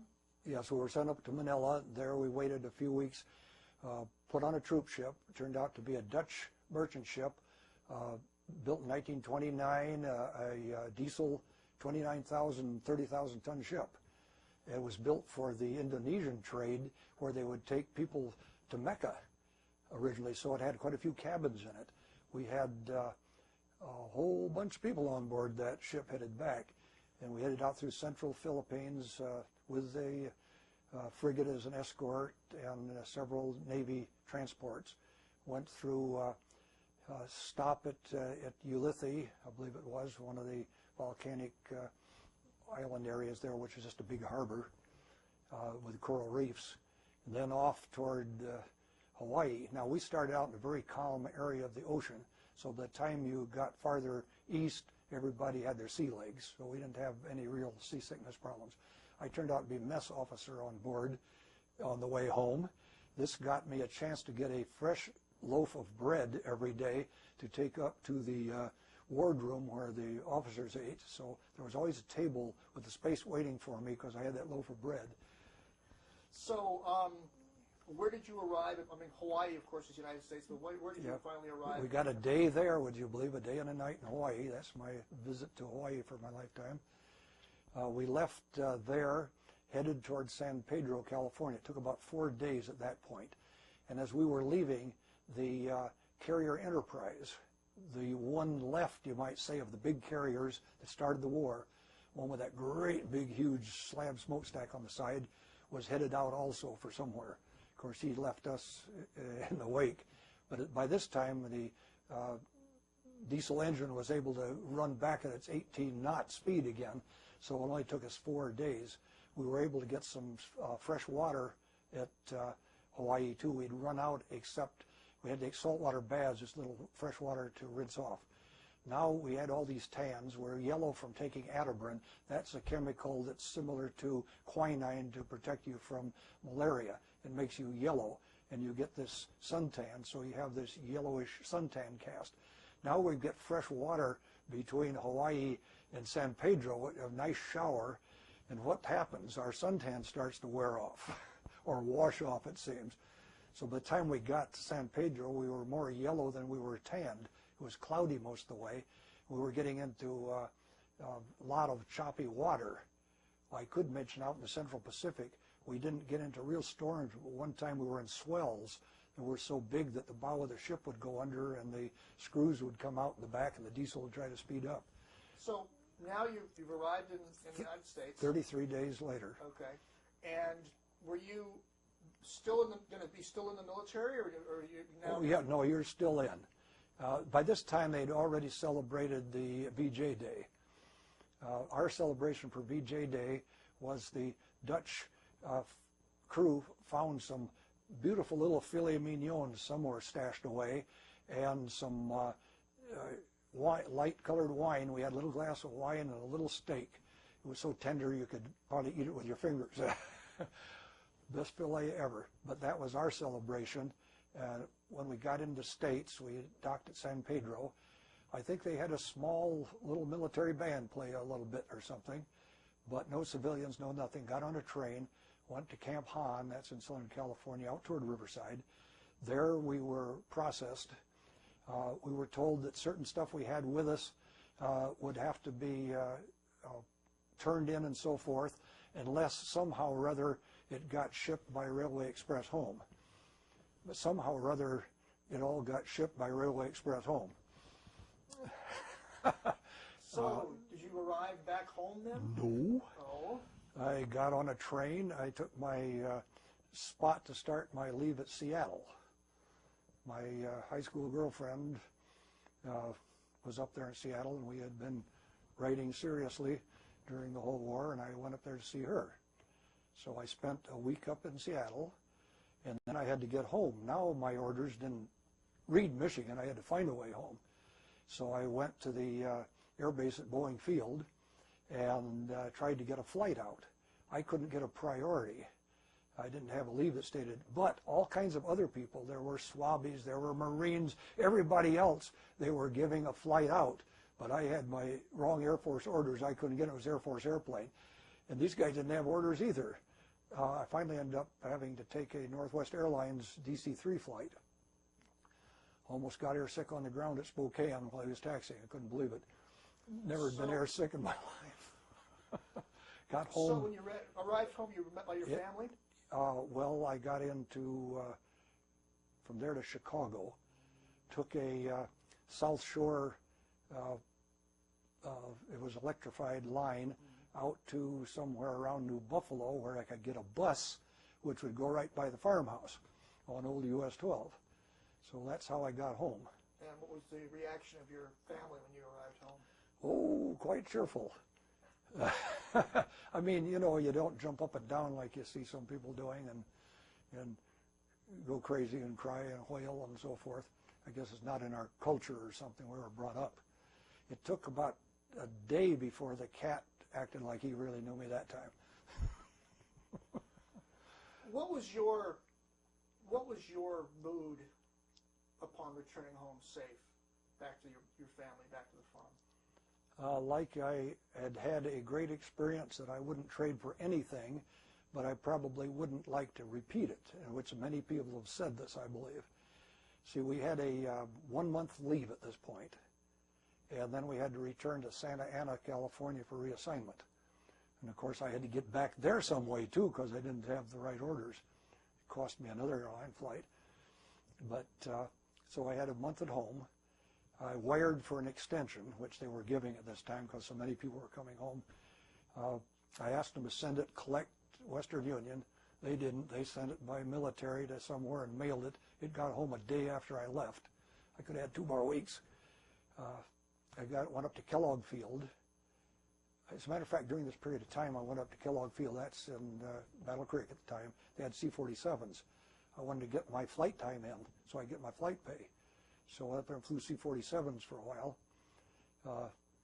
Buzzed a cottage on a lake near Pawpaw because that's where a girl lived that was in our high school class whose husband had flown C-47s, never come back from Europe. So we buzzed her house in a C-47 as a little salute. And from Kellogg Field, I got a flight down to Wright-Patterson, where I had the opportunity to see a lot of experimental airplanes. An N model B-24 with a single tail, a B-32, which was a pilot's dream cockpit layout, the B-19, the one and only huge old B-19, which had 4 Chrysler X engines on it, looked like huge P-40 mounts. All these airplanes that never made it to the museum. It was beautiful, but I had to get a B-17 to Chicago and then buy a flight back to Santa Ana, where I decided that I would go through separation center then, and I found out I had to get some more flight time. So I went over to Marchfield. They had a lone B-24. Everything else was grounded, B-29s and stuff. And I said, hey, I'm a qualified flight instructor on that. I'd run out of time everybody else had, so I went as flight instructor, and we went out and flew the thing around, got our flight time. What did I miss here now? They took a Battlestar away. The Battlestars gave me enough points to get my promotion to captain right there. They took a Battlestar away, so that took 2 points, so I couldn't make it. So I go through separation center. After I get home, and a month or so later, I find out I was 2 weeks short of a terminal leave promotion. I could have stayed 2 more weeks.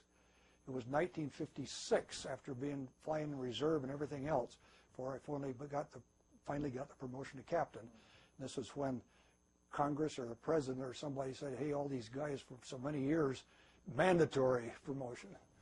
Then the promotion bit to major stuff came after that fairly soon. But let's wind this up with a question I asked every vets. Do you think that your experience in the military affected the way that the person that you became and the things that you did the rest of your life?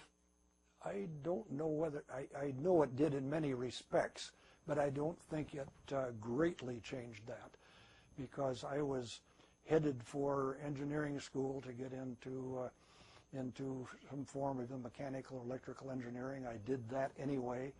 I added the aircraft part and the experience to it, but I don't think it grew me up fairly fast. I mean, you change from boy to man pretty fast, but I don't think it drastically changed where I would have gone or what I would have done.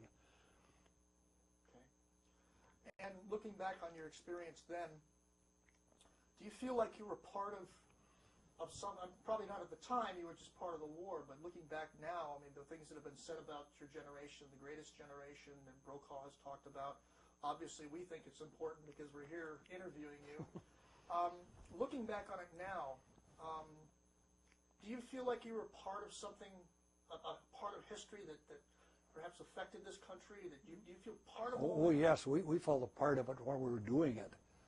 I mean, everybody, it was a feeling that you wanted to get there and do your part. And even though some of the statistics and stuff coming in, why you weren't there at the moment doing it. Now this is a lot different what I went through and what somebody went through at Normandy on the beachhead, for example. We're not facing one after another being butchered and bullets whizzing by you and everything. Closest I got to a bullet was a piece of flak that cut a little hole in the side of the skin that didn't go all the way through, other than the waist gunner on the last mission. I mean, we saw nasty things, but there was some kind of little shield around it. So that's different, you know. The same way that if you're shooting at the guy over there, you can see the whites of his eyes, you're killing somebody. We are doing a bit more remote. We're dropping the bomb, seeing the boom, getting the statistics, but we're not facing right face-to-face with it. It's not like getting in a sword fight. Well, John, I want to thank you very much for this interview, and also thank you for the duty and the service that you gave, because we wouldn't be here today in these circumstances if it wasn't for people like you. So once again, Well, I thank you very much, sir. And I hope you got his. Camera with whoever. I think you should. Yeah. I think so. All right. Very good. Thank you once again. You're welcome. More than happy All to. right. And thank you.